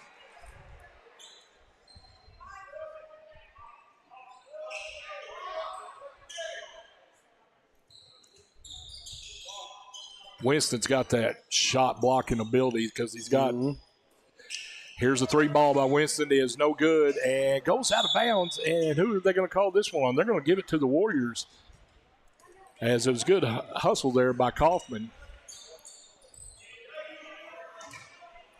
We are still tied at 5 here. Both teams come out, hit a couple of buckets real quick, and now it's kind of settled in. This is Pickens with it, gets it to Mattingly. Mattingly trying to get down the middle lane there. Kaufman cuts him off, but Mattingly gets the floater over Kaufman. Makes it 7-5. Quickly down the floor is the Wildcats in the corner. Story. Well, they're going to call a travel right there, but Story took a little body check. Yeah. So the turnover comes to the Warriors here. We're at the 4-minute mark here in the first quarter. Here's a step back. 3 ball is no good. Hull grabs Corbin Barr's miss. And down the floor, Callhorn. What an athletic shot there by Ashton Callhorn. Used his body to fend off the defender and got that left hand in there. 7-all now. Oh, there's a charge as Mattingly just shoved Kaufman to the ground. Take another look at that there. And, push off, everything. Yeah. So we're tied at 7, 3.5 left here in the first. Kaufman with it up top. trying to get a screen, and he goes around the screen, gets it off to Winston. Hull drives, kicks it in the corner. Story. Back inside, free throw line, jump shot by Winston Hull, no good. And here comes the Warriors with it as they get it off to Pickens. Pickens slows things up. And now he's trying to get down the lane, cut off there by Story. Here's a three from Conway.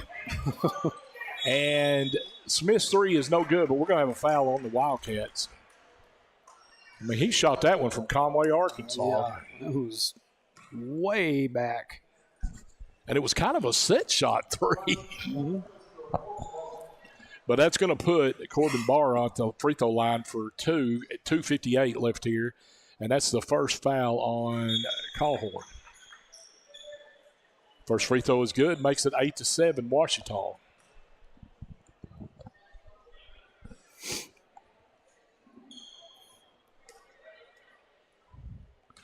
And that's going to give one more to Barr. It's off, no good, and that's rebounded by Keeling, who's checked in. Landon Keeling has checked into the game now for the Wildcats. Story has it. Back to Kaufman. Kaufman back to Story. Thought about it. Now he comes back up top to Kaufman, whips it over to Winston. Winston gets in the lane. Now he kicks it to Story. He's got that three, and it's off. No good. Nice board there by Winston Hull. And he's going to get the good old-fashioned three-point play attempt. Hull's just kind of like all over the place. I mean, he's all over the place. And he got the board there on the missed shot, and free throw is no good. Landon Keeling, though, gets off at the board, goes up, and his shot is blocked.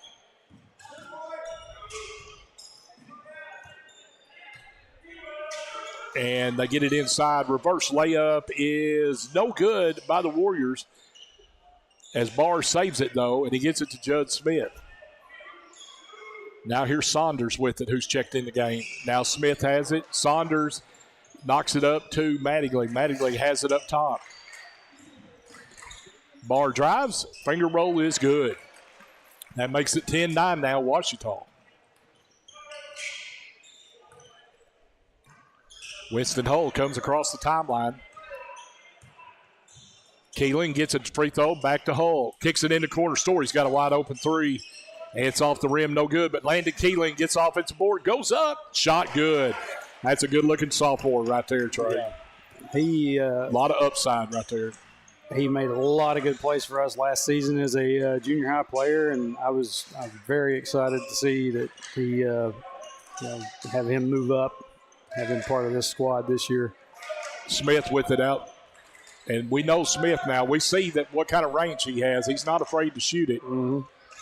Now Smith has it back from Barr. Madeley is going to let it fly. It's off the front of the rim, but Barr gets off at the board. But he's going to get called for steps there as he stuttered. And that's going to be a break for the Wildcats.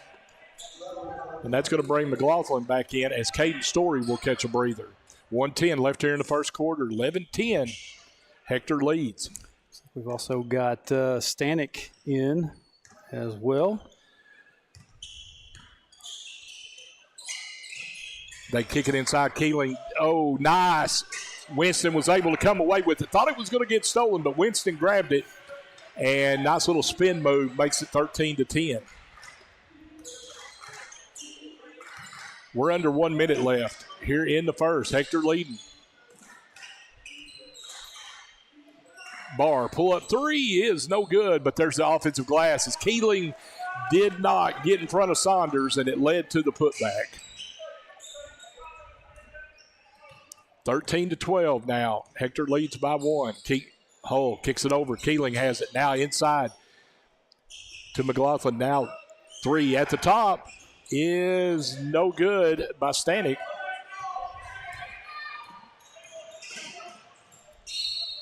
And we're going to have a foul. Oof. Let me take another look at that one. I didn't catch all of it with my eyes. Oh, man. Callhorn got up and got a hold of that ball, knocked it out, but the foul had already been called. Well, that's good because that scared me for a minute because that would have been Callhorn's second. Yeah. Instead, they called it on standing. First free throw good for Barr. 0. Yeah. Corbin Barr. And his second is good, and they'll take a 1-point lead now with 12 seconds left here in the first. Got time to get one shot off here. If they get across the timeline. And that's going to be stolen by Barr. Barr all the way down. Left-handed layup is good, and that's going to bring it in to the first quarter as Ouachita leads 16-13. It's a good first quarter by both these teams. You know, talking about that, Trey, not much rush showing. I mean, No. Shots were decent. Just had some, a couple of careless turnovers right there. Yep. And they got a cheap bucket right there in that final minutes, too, on a three-point miss. Keeling didn't block out Saunders and let him get the stick back. So. Yeah.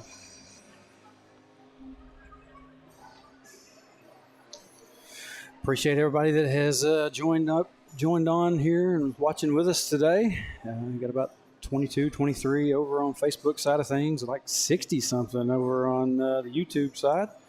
Know that some of y'all had to return to work today. Your Christmas and New Year's break. Well, at school came to an end. School will be returning for everybody Monday.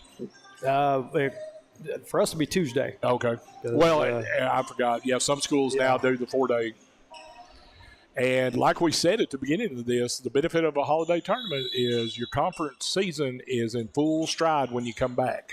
Yep. So Hector will start out second quarter play here with the ball, and this is Kaufman with it. Hunter gets it to Story, back up to Kaufman. Now Story has it in the corner, tries to get it inside the call horn, knocked away. And that's going to be out of bounds as Story stepped out of bounds in that corner. And it'll be a turnover to the Warriors.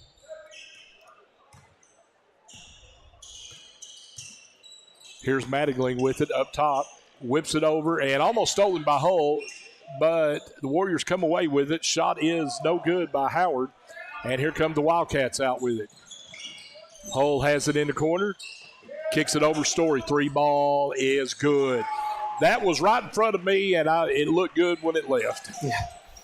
Like I said, there's a couple of these guys out here. If you let them get a shot or two and they start hitting, it may take a little while for them to cool down. There's the 3-ball there by Howard, no good, and the rebound was by McLaughlin for the Wildcats. Here comes Hull with it.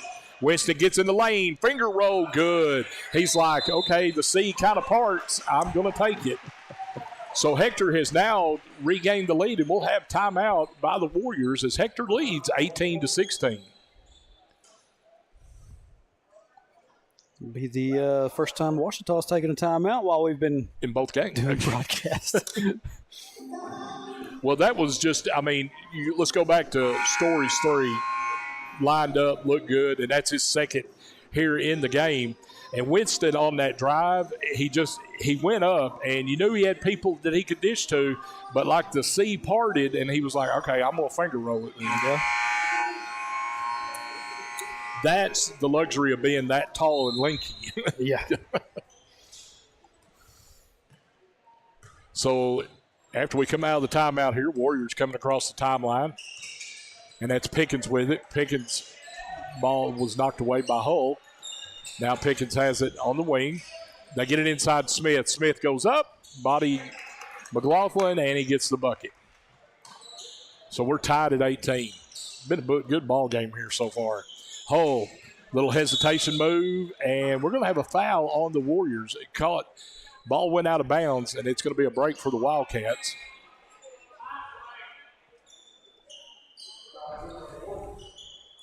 So Hector will inbounds underneath. Callhorn gets it on the inbounds, knocked away. He regains possession. Gets it up top to Hull. Hull directing traffic, whips it inside. Nice pass to McLaughlin. Bucket good.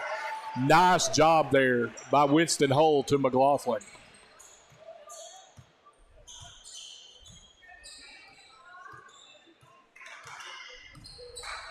So here's Howard with it now. No, I'm sorry, it's Pickens.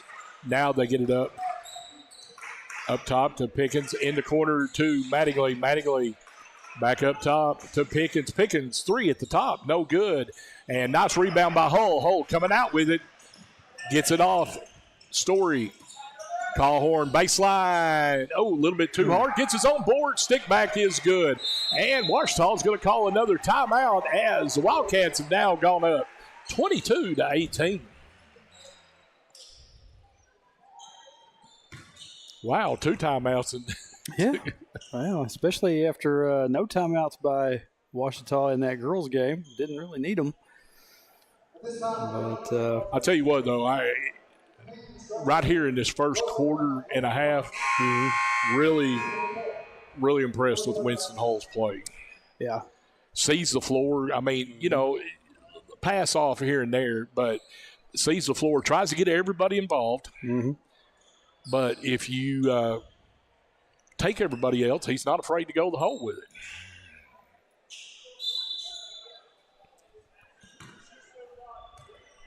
So here's the inbounds by the Warriors.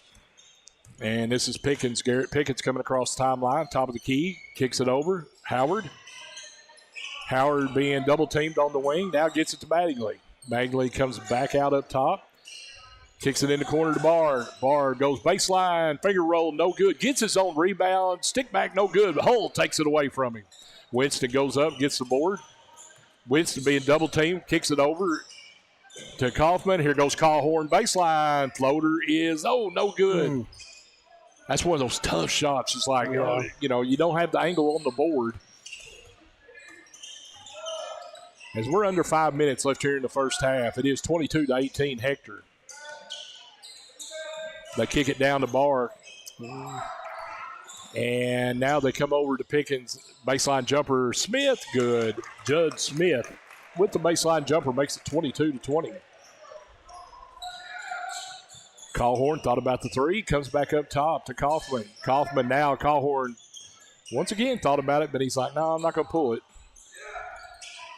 Hull gets it at the free throw line, and now we're going to have a foul on, I believe that one's going to be on Kaufman. Take a look here. Winston just kind of lost control of it. Yeah, it's going to be on Kaufman. And that's going to bring Hayden Millsaps in as McLaughlin will get a break. Knocked out of bounds by Story. It'll stay with the Warriors. Now Austin White checks in as Winston Hull will get a breather.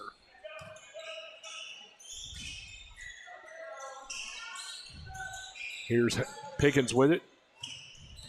Pickens, nice little back tap there, and Story comes away with it. Goes up, layup is good. That's the old back tap steal, and, I will say this. I'm going to go ahead and say it on record. One of the best I've ever seen do it is Katie Keister. Oh, yeah. Yeah. She could run that back tap, and that was a good one by Story. Oh, that was a power move there as he took a shot to the face. Luke Howard with the bucket. Quickly down the floor, though, Wildcats. Kaufman thought about it. Callhorn's going to let it fly, and it's off the back of the rim, and here comes the Warriors out with it. Hector leading 24-22, and Callhorn just used his body and robbed him. Good defense there by Callhorn. Here's the shot is no good there by Kaufman, and we're going back and down, up and down the floor. Here's the layup is good by Luke Howard. And we're going to have that technical again as Howard, after he hit that layup, showed a little bit too much emotion.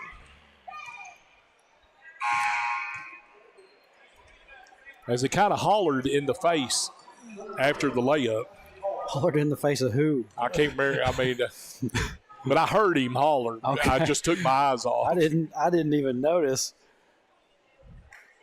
And the free throw by Callhorn is good. He'll get one more. Notice, too, Trey, the technicals have gone from this, not the tees, to the finger tee. Yeah. Calhoun gets both. And puts Hector up back, puts him up by 2 after the nice layup there by Howard, but he just showed a little bit too much emotion after he hit it. So Hector will get possession here, so it could be a 4 or 5 point play for Hector. Stanek. And we're going to have a foul on the Warriors.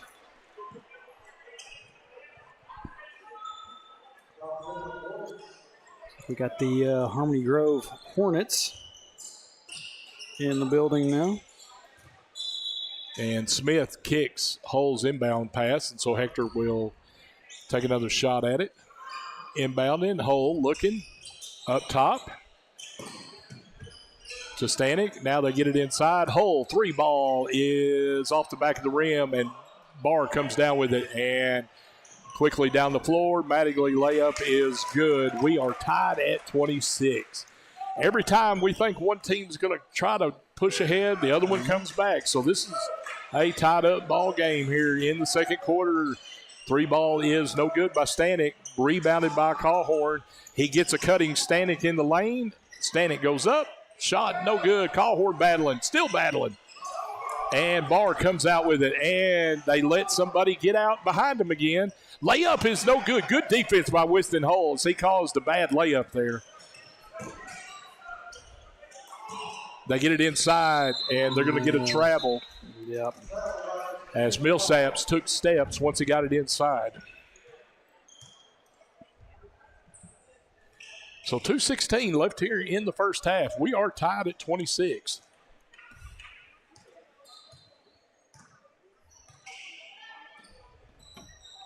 Corbin Barr with it now on the wing, coming back up to the top of the key. James Saunders with it now. Barr has it. Smith. That little 3-point shot. It's a set, kind of a set shot, but he nails it, makes it 29-26. And there's a steal by Smith. Smith gets it out. Here's a 2-on-1 as Hull is back, and they're going to call a block on Winston Hull right there. The layup was no good. But Winston did all he could being in a 2-on-1 affair, and he's going to make Pickens go to the line and have to earn it. His first free throw is no good. I'm telling you, Trey, Judd Smith, it's just a barely come off the ground set 3-point shot. Yeah. But boy, he can go from anywhere.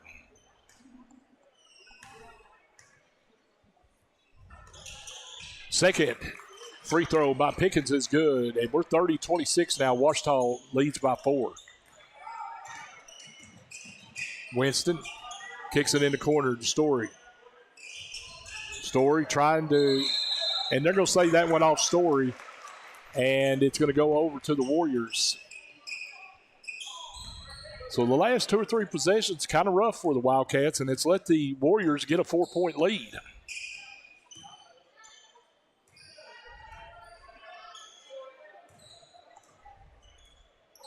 And here's a double team up top by the Wildcats, but Mattingly has it, gets it to Smith. Smith goes baseline, floater, no good. And we're going to have a foul. And they're going to call that on Hector.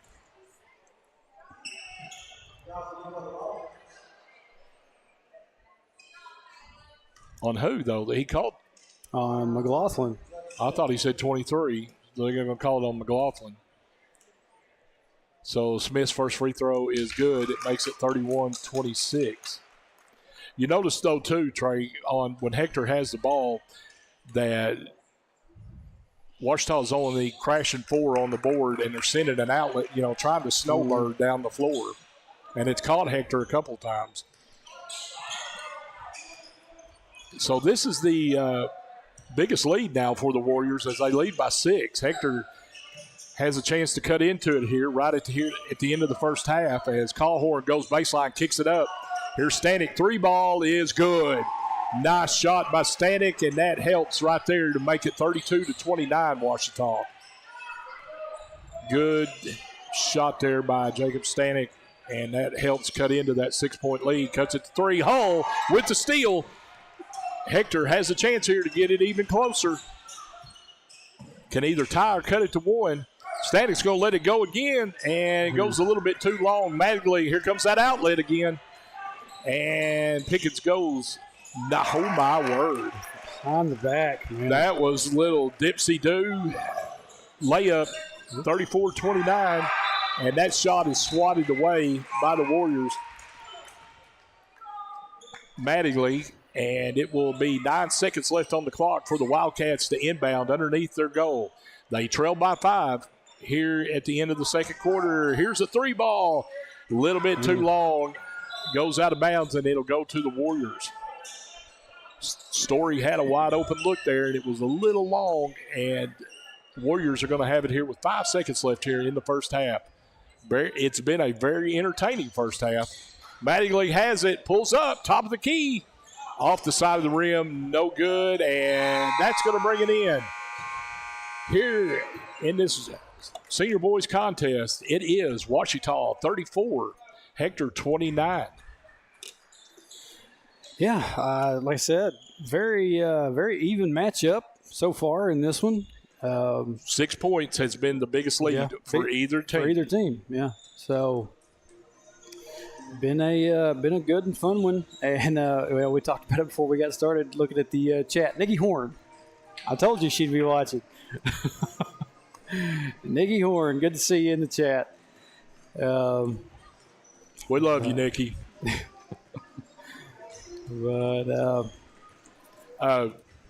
you know, the adjustments, and it looked like Ouachita made an adjustment there in that second quarter. It's like, okay, we're going to crash forward to the board, and they started running an outlet, and it caught Hector napping as they had ended up with 2-on-1 breaks. Yeah. Yeah. And give credit, Luke Howard has hit a couple of dipsy-do layups. But now he hit one layup and he showed his emotion, and it got him a tee. Yeah, we've seen 2 technicals in both these games. Well, 1 technical apiece in both games so far. But you know where Hector was doing so good in the first quarter to me, Trey, was they were getting inside shots, and they started settling for a lot of outside shots in that second quarter. Yeah. And I think you got to get Winston attacking again and getting the dishing off to Callhorn. And we've seen a little bit less driving in by the Wildcats than what I'm used to seeing. No penetration. Usually we'll see Callhorn moving in quite a bit. You'll see Winston driving in. You know, maybe that will come. You know, they'll have to figure it out at halftime. And you know, sometimes Hector's a second half team. Okay. I have noticed that about them. So. But right now here at the half, like I said, 34-29, Ouachita Warriors with the lead. We got about 6 minutes, and I'm going to kick it out to a real short break. We'll be back with you for the second half here in just a few minutes.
All right, welcome back. Getting ready for the second half of this senior high boys game.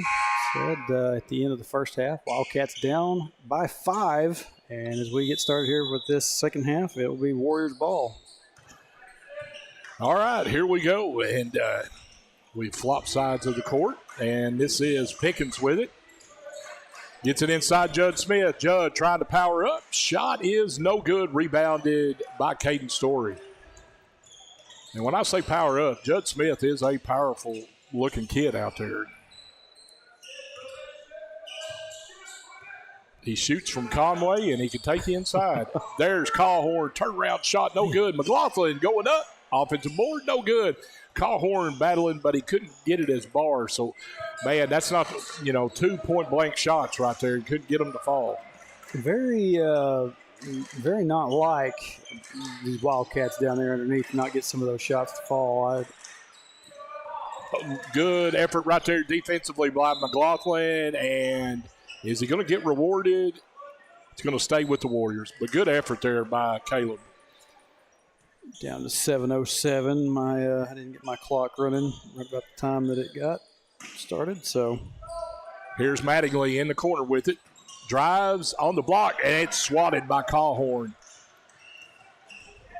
Ashton with the block, and they get it to Hull. Callhorn has it, gets inside the lane, pulls up. Shot is no good. McLaughlin with the stick back. He got it to fall that time, and it makes it 34-31. Ouachita leads. Hector.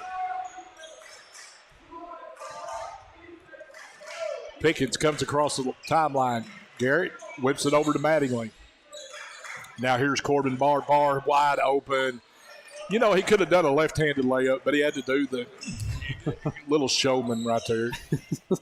36-31. Hey, if you can do it and make that shot, go ahead. Yeah. You know. Here's a steal by Mattingly as Wildcats a little careless right there on the passing. And Barr whips it over to Smith. Judd being double teamed in the corner, comes back up top to Barr. Barr gets in the lane, and we're going to have, wow, I thought Kaufman was set, and they're going to call a block. Yeah, looked like to me Kaufman was pretty well set, but Well, Barr was a little bit out of control. that's one of those. And I think Coach Freeman's trying to say, look, he was a little wild there. Yeah. Barr's free throw's good. He'll get one more. But I really did think. I talk about it every now and then. The block and charge call is one that you kind of, just as a referee, you kind of wake up one morning and you think, I'm going to call lots of charges or I'm going to call a block, you know. Yeah, it is. It's just a matter of inches. Mm-hmm. Here's Story. Nice lob into Ashton Callhorn, and his shot is no good, but his follow-up's good. He's like a pogo stick. He can go up and down. And makes it 37-33. Hector cuts it to 4. Hector doing a good job on the offensive glass here. Here's Smith, and he shot that one from Cersei, and the 3 ball is good. 40-33. Judd Smith showing his range. Here's a 3 ball, and it is good by Hunter Kaufman. And Coach Freeman called the timeout, a little bit fired up. He was glaring at Caden Story there. I don't know what Caden did, but as a player, Trey, you hit a 3 ball. Your team hits the 3 ball, and your bench calls the timeout, and the coach starts off. You really done something.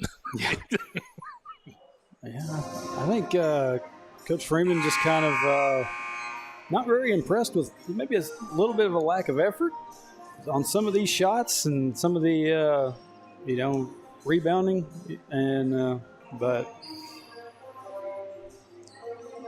Well, Hector has come out here in the third quarter and done a offensive glass work, done a really good job. Yeah.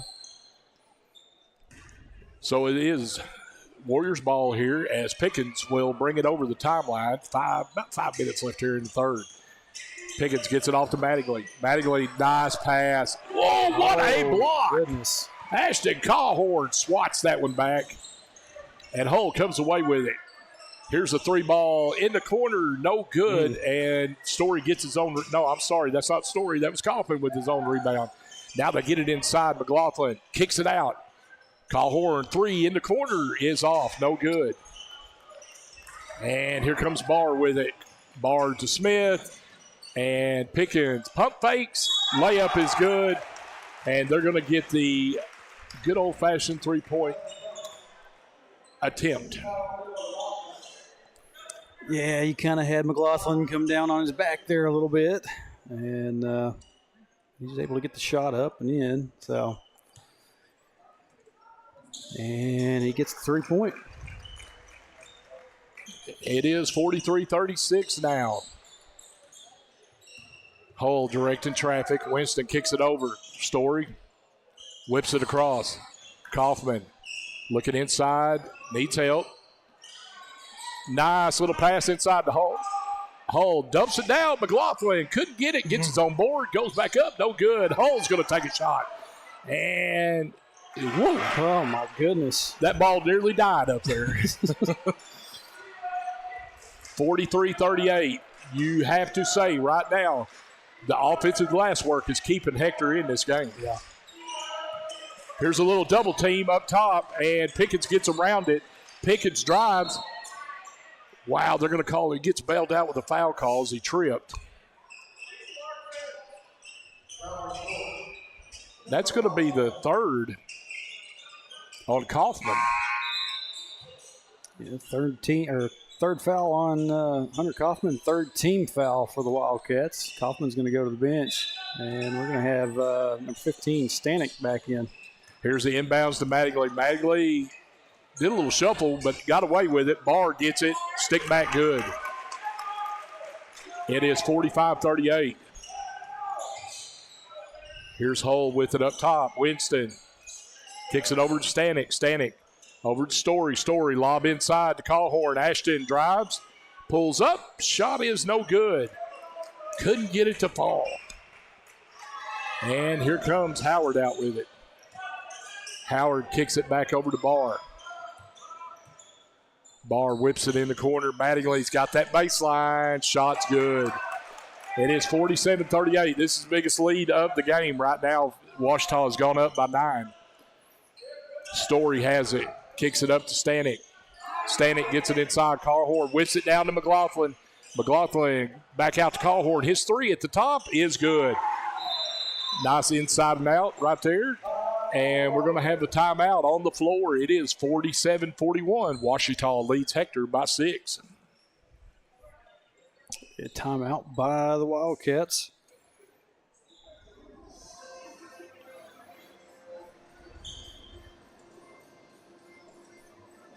Yeah, like I said, this one is, like I said, you got two, and I've seen Hector play way better than this at times.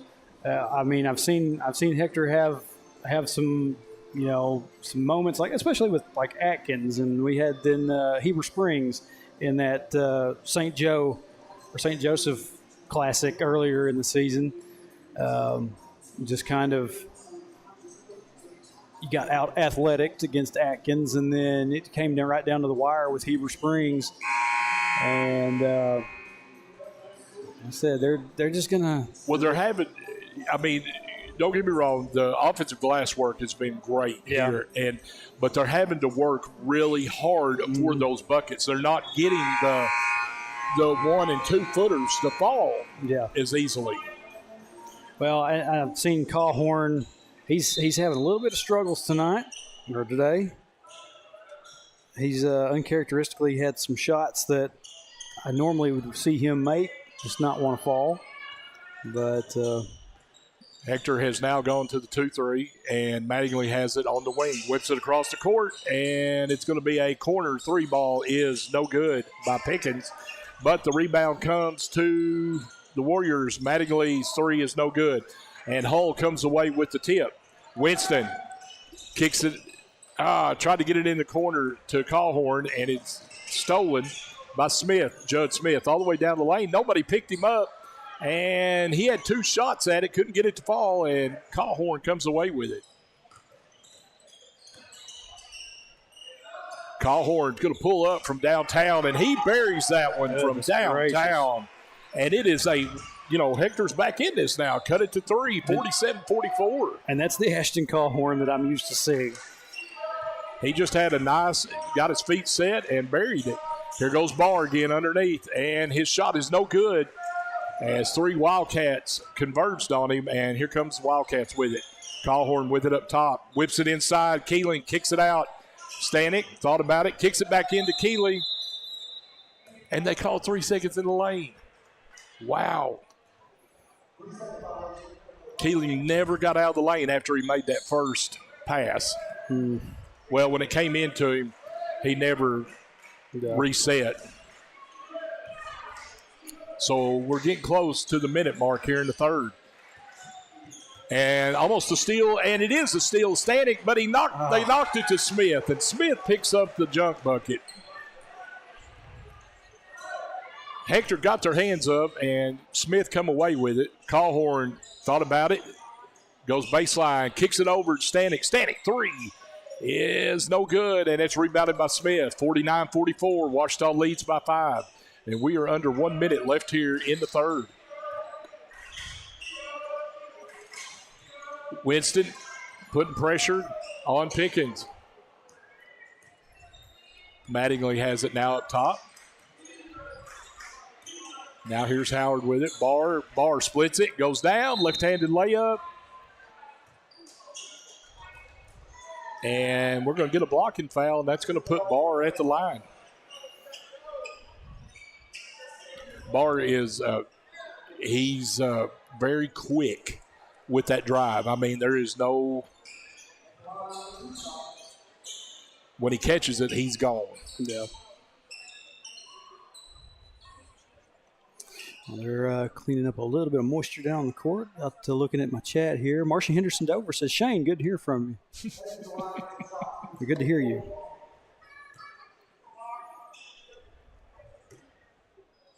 So Corbin Barr is at the line for 2 free throws. 38 seconds left here in the third. First free throw is no good. Kind of a line drive off the back of the rim, and he'll get one more. And McLaughlin's going to go out for the Wildcats. And we've got Landon Austin in now for the Wildcats. Second free throw is good, 50-44. Talk about Landon Austin being in there. I had seen a thing on the chat. TJ and Ellen Turney said, put Dougie in, and that's what they call him, Dougie. So he's in now. Oh, Caden lost it. Unforced error right there. He picked up his dribble, and then he lost it. And he gets called for a double dribble. So there's 29 seconds left here in the third. 50-44, Ouachita leads. And the way this game's going, I mean, it's anybody's ball game in the fourth, Trey. Yeah. As long as it stays in single digit. Good night. Man. Smith shot that one from way out there, and Keeling knocked it out of bounds.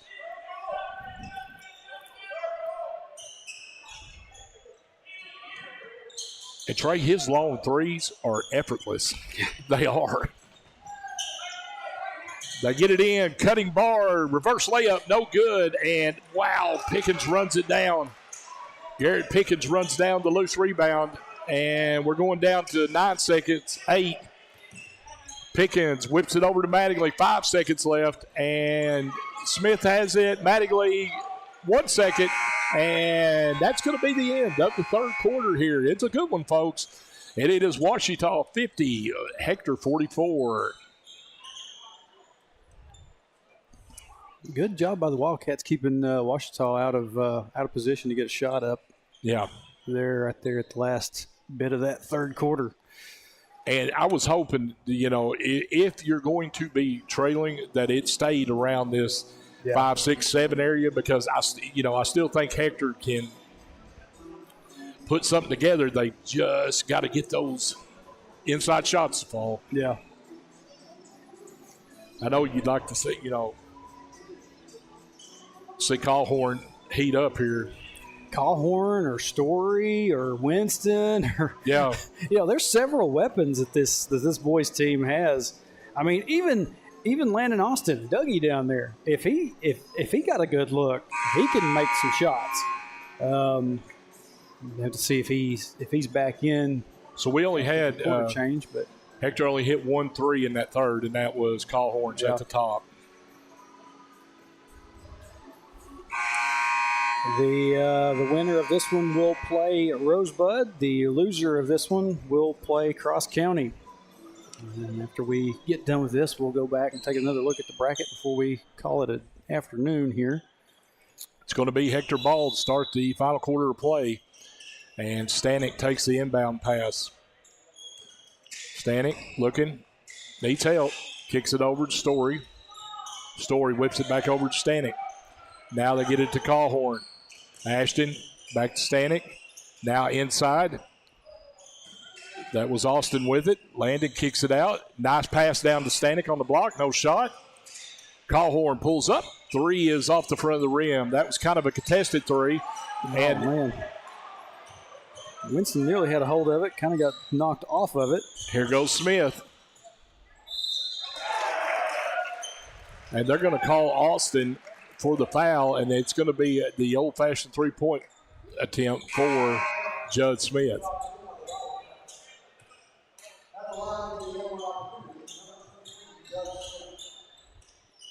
Judd Smith and Corbin Barr have no hesitation in driving. They will take on anybody.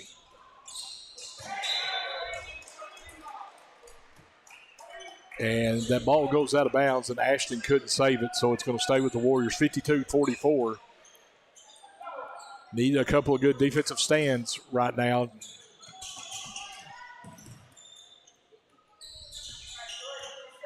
Barr goes down the lane. Left-hand layup is good. Nobody got in front of him. You got to cut him off. 54-44. This is the biggest lead in the game, 10 points. Yeah, I've seen leads of 6, 7, 9, 10. Now they're going to call Hull for a travel, and it goes over to the Warriors.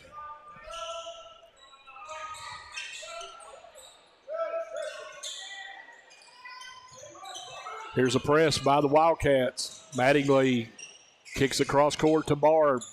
Corbin gets it back to Mattingly. Now back to Barr. Barr goes down the lane. Layup is good. Trey, I've said it. You got to put a body in front of him. Yeah. He's getting clear pass. Here's Story, 3-ball off the back of the rim. And here comes Barr with it. 56-44. Hector trails by 12. Barr, little jump step, and we're going to get a travel right there.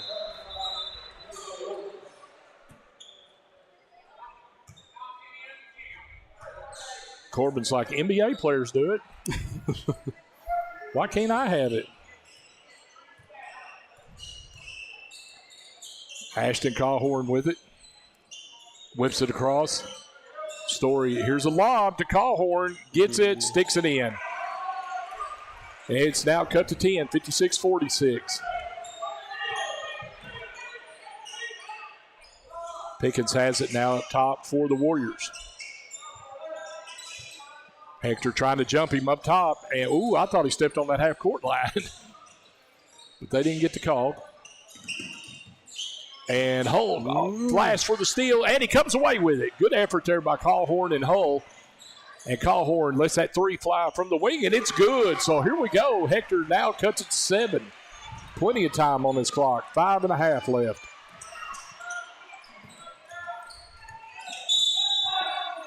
What a late whistle. Oh, my word. Get Hull with a block. They're going to call Winston for that block, but it was like the play happened and Winston's laying there, and then, okay, I'm going to call it now.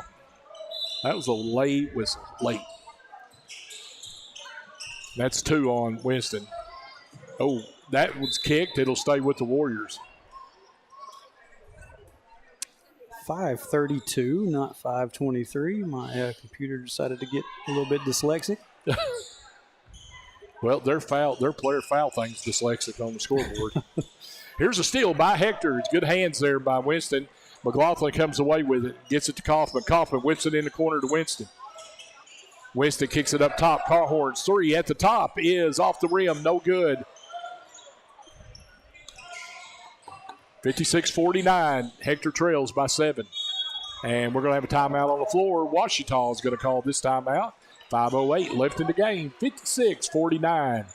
Ouachita leads Hector. So Grayson Mulder in the chat, he says, run the horn set. Not knowing all the plays and what we call each thing, I don't really know for sure what that would be, but good to see Grayson in the chat. It would be even better if he was out here on the floor with us, but I don't know that some of us will ever get over that. But we got 5:08 left here in this one.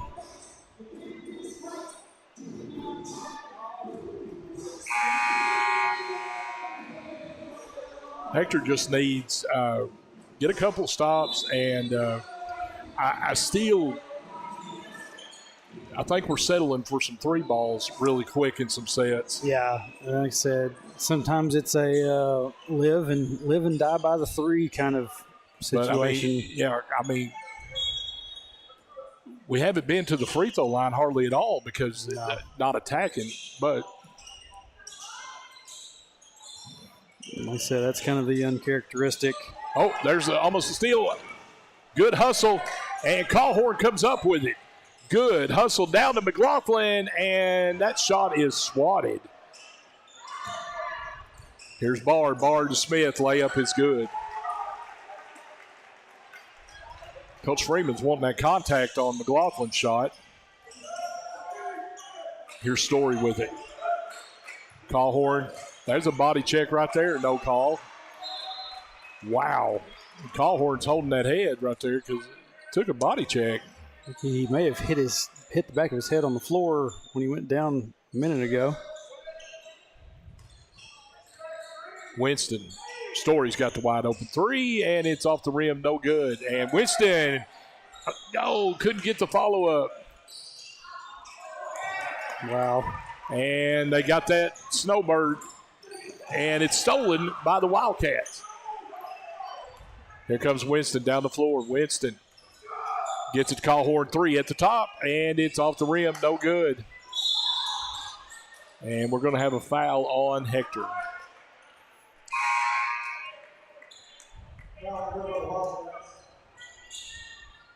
(58-49). Trail by 9. Well, and talking about Callhorn, when he went down to the floor, it almost, to me, looked like he had a Ouachita player inadvertently almost kick him in the face as he was rolled around down there. So, I think they're getting more body check calls than we are. There's a steal by Stanek. Stanek. Nice pass to McLaughlin, and that's going to stay with Hector. As McLaughlin went to go up for a power move, and it went off the foot of Barr. And it's going to be inbounded underneath at 3:40 left here in the contest. They get it inside. Callhorn shot short. Rebound goes to Pickens. And here comes the Warriors across the timeline. Pickens kicks it in the corner. Bad pass goes to the Wildcats. You still have 3.5 minutes left. Plenty of time. 58-49. Hector trails by 9.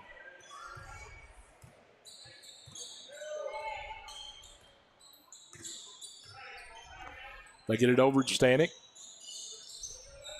Whips it inside. Nice pass down to McLaughlin. And there was a block there by Barr, and it's going to stay with the Wildcats. Coach Freeman looks at the ref like, what do we have to do to get a call underneath? Here's a Stanek up top. Three's good. That's a big shot right there. 58-52, cuts it to 6. Stanek with the big three. Here's the pressure now as they're going to jump him up top. They bring your two tallest ones up there, and Winnie and Ashton. Smith, trouble dribbling. Barr loses it. Oh, Hector could come up with it. Mattingly goes up. Shot is no good. Couldn't come away with it.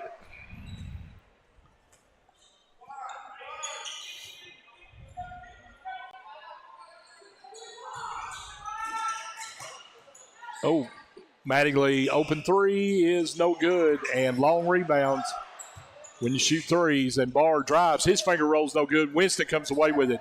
And here is Kaufman. Kaufman going down the floor, kicks it out. Stanek, three in the corner is good.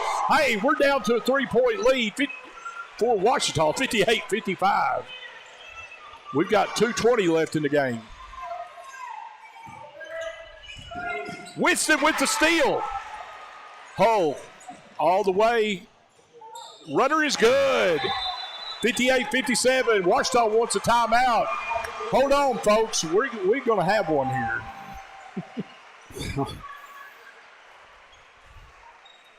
Just like that.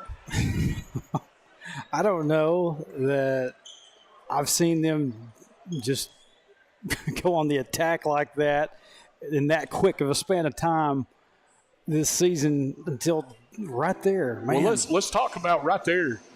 Stanek. Yeah. 2 big threes. Yeah. And then you've got good defensive effort down here with some steals and stuff. And then Winston's big drive right there. And, folks, it's 58-57, so buckle up. We got 2:08 left. But if I'm Coach Freeman, and I'm not, but if I'm you've got to stop Barr and Smith. I think Corbin Barr and Judd Smith is going to be the two that they go they're going to drive. Yeah.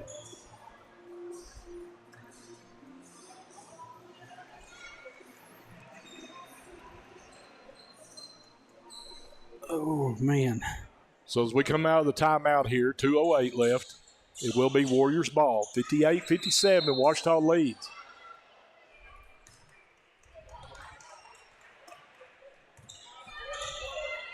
Pickens kicks it over to Howard. Howard, and it's a steal by Winston as he picks up the loose ball. Callhorn all the way. Finger roll, good. Hector is ahead, 59-58. Golly. Wildcat. Here, Hull flashed man. again. Oh, I hope his leg's all right. I took an awkward spill over there. Mattingly has it as we're down to a minute and a half. Minute and a half left in the game. 59-58. Hector has come back and taken the lead after being down by double digits here in the fourth. Barr, and it goes off. Pickett's foot. Hull dives for it. Barr, jumper is no good. There's a rebound. Oh, and it's going to go off McLaughlin, and it's going to stay with the Warriors with 1:12 left. Yeah, they got the shot off there, so a fresh shot clock for the Warriors to have after they come back from this timeout. Well, you're in a situation, though, Trey, you don't have to foul. Yeah. You just got to play defense here. Let them, play the defense and play good, hopefully play good defense, get the rebound. You do not, you're not in that situation where you have to foul. Yeah. 59-58. Hector was down by double digits at the start of this quarter and have come storming back and lead by one. It will be Warriors ball. Pickens inbounding on the baseline, gets it in to Mattingly. Mattingly back up top to Howard. Howard cut off, and he traveled as his foot slid.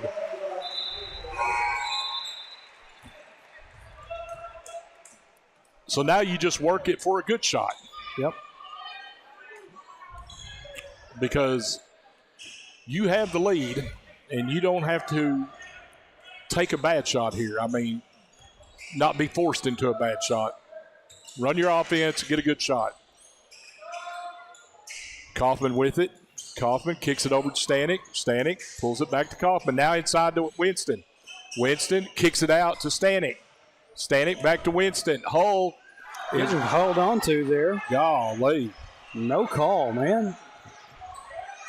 Winston goes baseline, kicks it to Stanek. Kaufman, three from the wing is off, no good. Rebounded by the Warriors, and here's that outlet with 30 seconds left. Mattingly goes to the goal. Shot is no good. Oh, wow. Yeah, it's like Hull had hands all over him down there in that lane, and just nothing. He got pulled. Yeah. Nearly lost it because he got pulled. 25 seconds left. Here's the inbounds by the Warriors. It's up top. Here's Smith with it. Judd going baseline. Shot is no good, and the rebound is to the Wildcats. Now you just got to hold on and be fouled. Get it. Callhorn, and Callhorn's going to be fouled. 11 seconds left. Man alive. What a quarter here. Oh, no, they're still down in fouls. They're going to have to foul quick. Yeah. There's Hull. Nobody's fouling. And now, well, that was the longest 1 second I've ever seen. Sherry Simpson, Cotton Brown says, where did those refs come from? Have no idea. It's the first time I think I've seen this crew. I've never seen them. Here's another one. Inbounds, and there's a foul. They are fouling. It's taking them a second every time. I mean, we've gone from 11 seconds to 9 seconds. And now they want a timeout. Ouachita wants a timeout. So you've got 59-58. Hector leads by 1. 9 seconds left. And Ouachita, I got tumble over my words there. Ouachita still has to foul twice. Well, they'll put him on the line on the second one. Yeah. Hector's main, right here, Trey, your main focus is you got to just get it in bounds. Yeah. And hold on. And looks like we're going to have we got the Derricks and Shirley girls out here getting ready to. Surely not. Yeah, I am serious. And don't call me Shirley. I had that conversation with Jackson the other night. Old airplane references. That's surely not. And like I said, this when I got to looking at the brackets for this tournament, I don't know if Rosebud just couldn't get any more 3A teams invited. I think the only other 3A team part of this is Harmony Grove. Oh, wow. And then the rest of them are 2As and 1As. Here we go. Inbounds, Kaufman. Just got to get it in to somebody. Oh, they held. They held Callhorn without taking any time off the clock. So now the next one's going to put Hector on the line. Get it in. Oh. Ooh. There they go. Callhorn doing his best tightrope.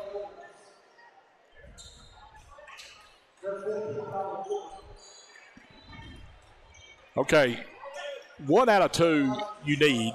Yeah. 2 out of 2 puts a ton of pressure on Ouachita because that changes your strategy. You're going to have to hit a 3. But you want to get the 1 out of 2 first. The 1. And the first one is good. There you go. Makes it 60-58. This one right here will make Ouachita have to run a 3-point shot. Yeah. Callhorn steps up. Second one is good. Nails them both. And here we go. 61-58. We're down to 5 seconds. Pull up 3 is good. Wow. Wow. Garrett Pickens gets the roll, and we're getting bonus basketball.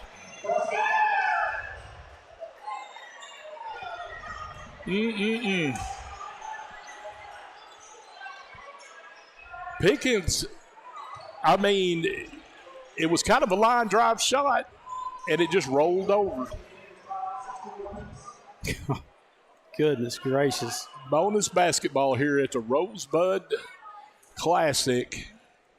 4 minutes goes on the clock, and we're going to, wow. Hector did all that work, come storming back and did everything right, and then you get a rollover 3. By a guy that, if I'm correct, hadn't shot a 3 the whole game. Because it's been Smith or Barr. Yeah. Golly, what a shot. Got 91 over on YouTube. Got 42 on Facebook. Appreciate y'all being here with us as we get ready for this first overtime period. Now, Shane, tell me if I'm wrong here, okay? Do both teams get 1 timeout apiece, or like Hector had 2 left at the end of regulation? Each team gets 1 added, if I'm correct. 1 added. Yeah. I think I've talked about that with somebody else. So add 1 for Ouachita.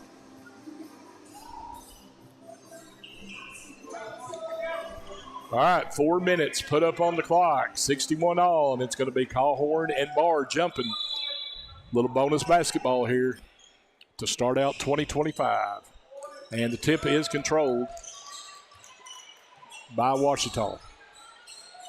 Hector still staying with that pressure up top, and here's a drive. Out, kick up to Mattingly. 3 ball is good. It is 64-61 now, Ouachita. Callhorn has it.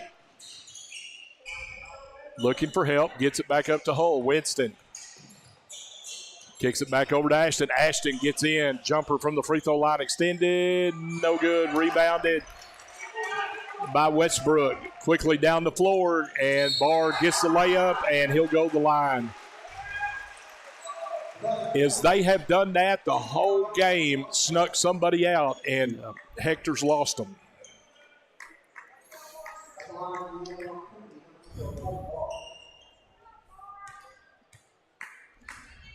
So Barr with the old-fashioned tip, and he nails it, and 67-61. So the first 6 here in the overtime goes to the Warriors.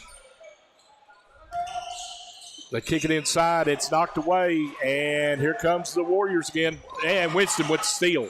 Nice defense, and now Hector's on the attack. Winston to Story. Driving layup's good, 67-63. As we go under the 3-minute mark, here's Smith. Smith penetrating, pulls up, baseline shot, good. Judd Smith makes it 69-63. Quickly down the floor, Cawhorn. No, this is Story. 3 balls, good, 69-66. Big shot by Caden Story, pulls it within 3. 2.5 left in the OT.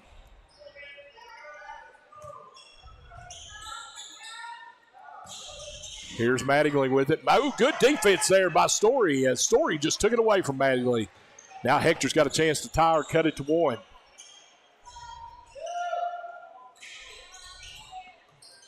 Here's cross-court pass. Kaufman back up to Hull. Nice pass down inside. Goes up. McLaughlin bucket good. Cuts it to 1. 69-68. So just like that, Hector's right back in it.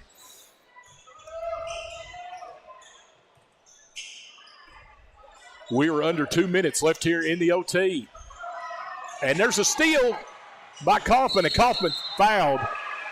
Let's just take a pause right there. A Hector guy went down, and a foul was called. Yeah, finally. Finally. So Hunter Kaufman will go to the line. So 1:52 left. Now Hector can regain the lead here with 2 free throws. Oh, off the back of the rim. He'll get one more. I've never seen a game like this. One team just goes, shh, and here comes the other one. Shh. Yep. Kaufman's second is good. So we are tied now with 1:52 left in the OT. 69 all. Kaufman's going to step out. I believe Stanek in to replace him. Oh, there's a kick by Cawhorn. And Kaufman's going to come right back in immediately and in place for Caden Story. Mattingly has it up top, being double teamed. Oh, Winston got the steal. Now back to Winston. Goes up. Layup is good. Winston Hall with the strong play. 71-69. Hector's back up by 2. Pickens. Smith, 3 ball is short. And Mattingly gets the rebound. Stanek nearly got to it. We are getting close to the minute mark. Pickens spins. Layup, no good. A little bit too fancy there. And here comes Kaufman with it. Cawhorn stutters, spins, layup, draws the foul. Nice job, Ashton Cawhorn. 71-69. Hector leads by 2. Can really use these 2 right here, Trey.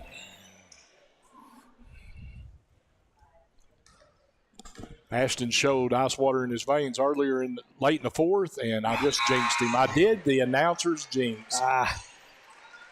I'm not big on superstitions, and I don't know. Well, you don't. I believe too much in jinxes. Well, I've learned through all the years, just don't compliment a free throw shooter. He gets the second one, though, puts it at a 3-point. And Coach Freeman wants a timeout with 1:06 left here in the OT. Hector leads 72-69. Boy, it's been a good high school boys basketball game. It has. Yeah. Very entertaining.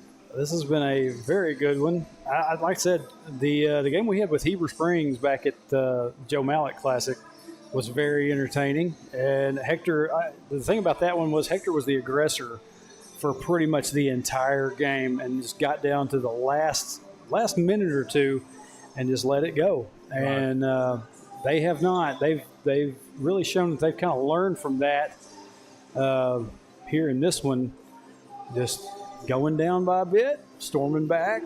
Kind of. Well, I mean, you know, starting the overtime period went down by 6. Well, I mean, like bam, you're down by 6, and you're thinking, oh, okay, here they go. They're going to heat up. But no, Hector, they come storming back. And, I mean, that fourth quarter rally was tremendous because there's times that I thought Ouachita was fixing to bury this. Mm-hmm. 1:06 left. Hector leads by 3. And here's a little token press now. Now they're going to back it off. Going to man. Hector, here's Barr. Barr gets it in. Layup is no good. Rebounded by Callhorn. Tell me that is not a foul. And it finally is whistled.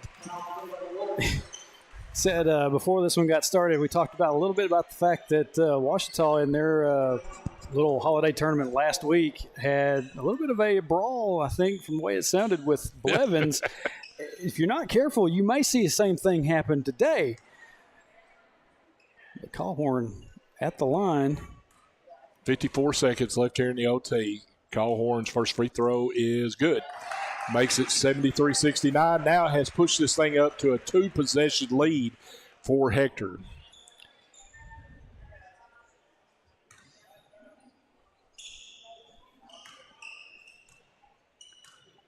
Callhorn, second, is good. Callhorn, by my numbers in my head right now, 6 out of 7 here in the final minutes of this game. Count the fourth. Stutter step there by Mattingly, and there it was again. Smith, 3 from downtown, goes out of bounds, and it's going to go to Hector. So you know the fouling's fixing to start right now. And there was a reach-in on Story, and how there's not a foul called, and I forget. You're probably going to have to knock the Hector kid down. Do a flying elbow or something. Coach Freeman going to call a timeout. Be the last one he's got. 37.4 left. 74-69. So, like, what I said there, Callhorn's 2 free throws at the end of the fourth there, and then he's hit 4 out of 5 here. Yeah. So he's 6 out of 7. Don't make me do math. It makes my head hurt.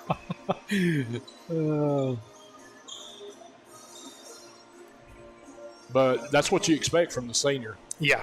I mean, that's like I said, I've seen Callhorn have some very uncharacteristic misses today, but when it's counted, he's got him back, got it rolling again. So 74-69, and it's going to put who we got on the line? Apparently nobody on the line. Oh, there was a timeout. I'm sorry. Yeah. There was a timeout call. So Winston will throw it in. He gets it in to Kaufman. Kaufman kicks it back out. Why we're not fouling, Ouachita's not fouling, blows my mind here, Trey. If you're going to foul somebody, I don't know that you'd want it to be Ashton. Callhorn will go back to the line. They wasted 9 seconds there, and they're down by 5. You need possessions. Yeah. I mean, they did not. I mean, I looked over at their coach, and he was just like, I don't understand, fellas. Callhorn's first free throw is off the back of the rim. No good. Could have got to a 3-possession game if he got both of these, but you still can move it up to a 6-point lead. And second one's good. Makes it 75-69. And I got to get back over here. Here's a pull-up. 3 is good. Good night. Pickens is hitting them.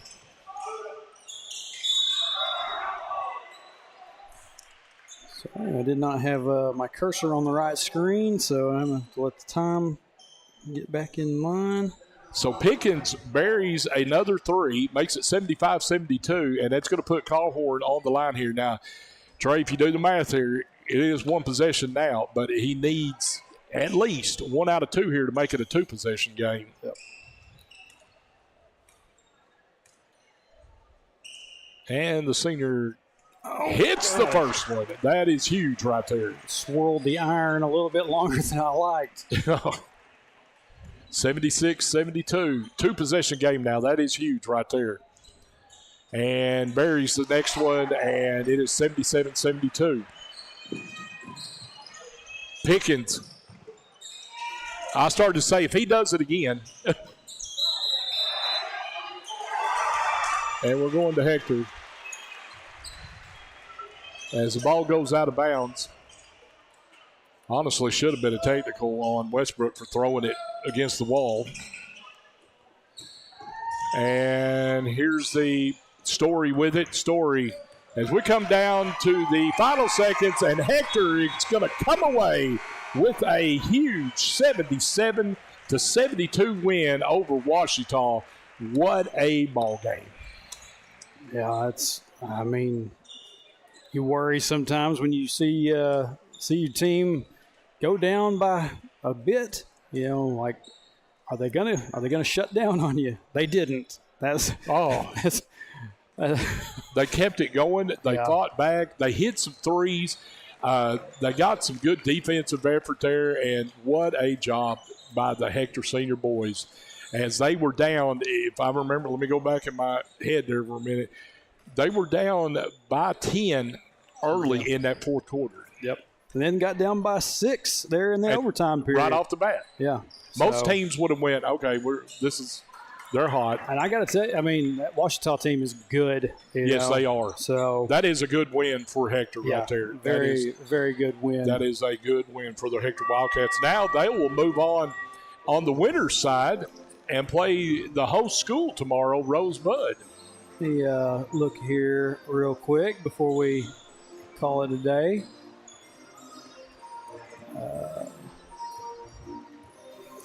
Like you said, Hector will have a meeting with Rosebud. Ouachita will be playing Cross County at 1:45, part of that game 12. And then Wildcat boys, Hector's going to have a long day of being in Rosebud tomorrow. We start out at 10 a.m. for the girls, and then wait till 6:45 tomorrow night for the boys' game. Good tournament times. Yeah, I don't know what we're going to do there. So you're going to watch a lot of basketball. I don't know what they're going to plan for me to do. If they're going to make me leave and come back and reset up and all that stuff, I don't know. We'll have to figure all that out. But Shane, that was a fun one to call right there. I mean, to come out of the bullpen, knock the dust off, and to be able to call that one, that was a treat for me. But I said, Shane, I appreciate you coming out here. I know that you made the drive, the trip from Atkins, and you'll be back on the road doing your regular job. What, tomorrow? No, I'm not. I don't leave until Monday next week. Oh, okay. Well, so if everything works out, possibly come back with you tomorrow. You're more than welcome. All right. I appreciate everything, and I appreciate being able to do it with you. Like I said, you're one of the best that I've seen do this as far as independent live streamers, and it's always an honor and a treat to work with you because I know it's going to be a good broadcast, and I appreciate you giving me the opportunity to let me come out here and do some work with you. So, like I said, been a good fun afternoon. Let's see, Hector Senior boys come away with a 5-point win, 77-72. And like I said, we will be seeing y'all tomorrow. But right back here from Rosebud, Arkansas. Till then, going to pack everything up, shut everything down, and get ready to head back home. Everybody have a good rest of your afternoon. Go Cats.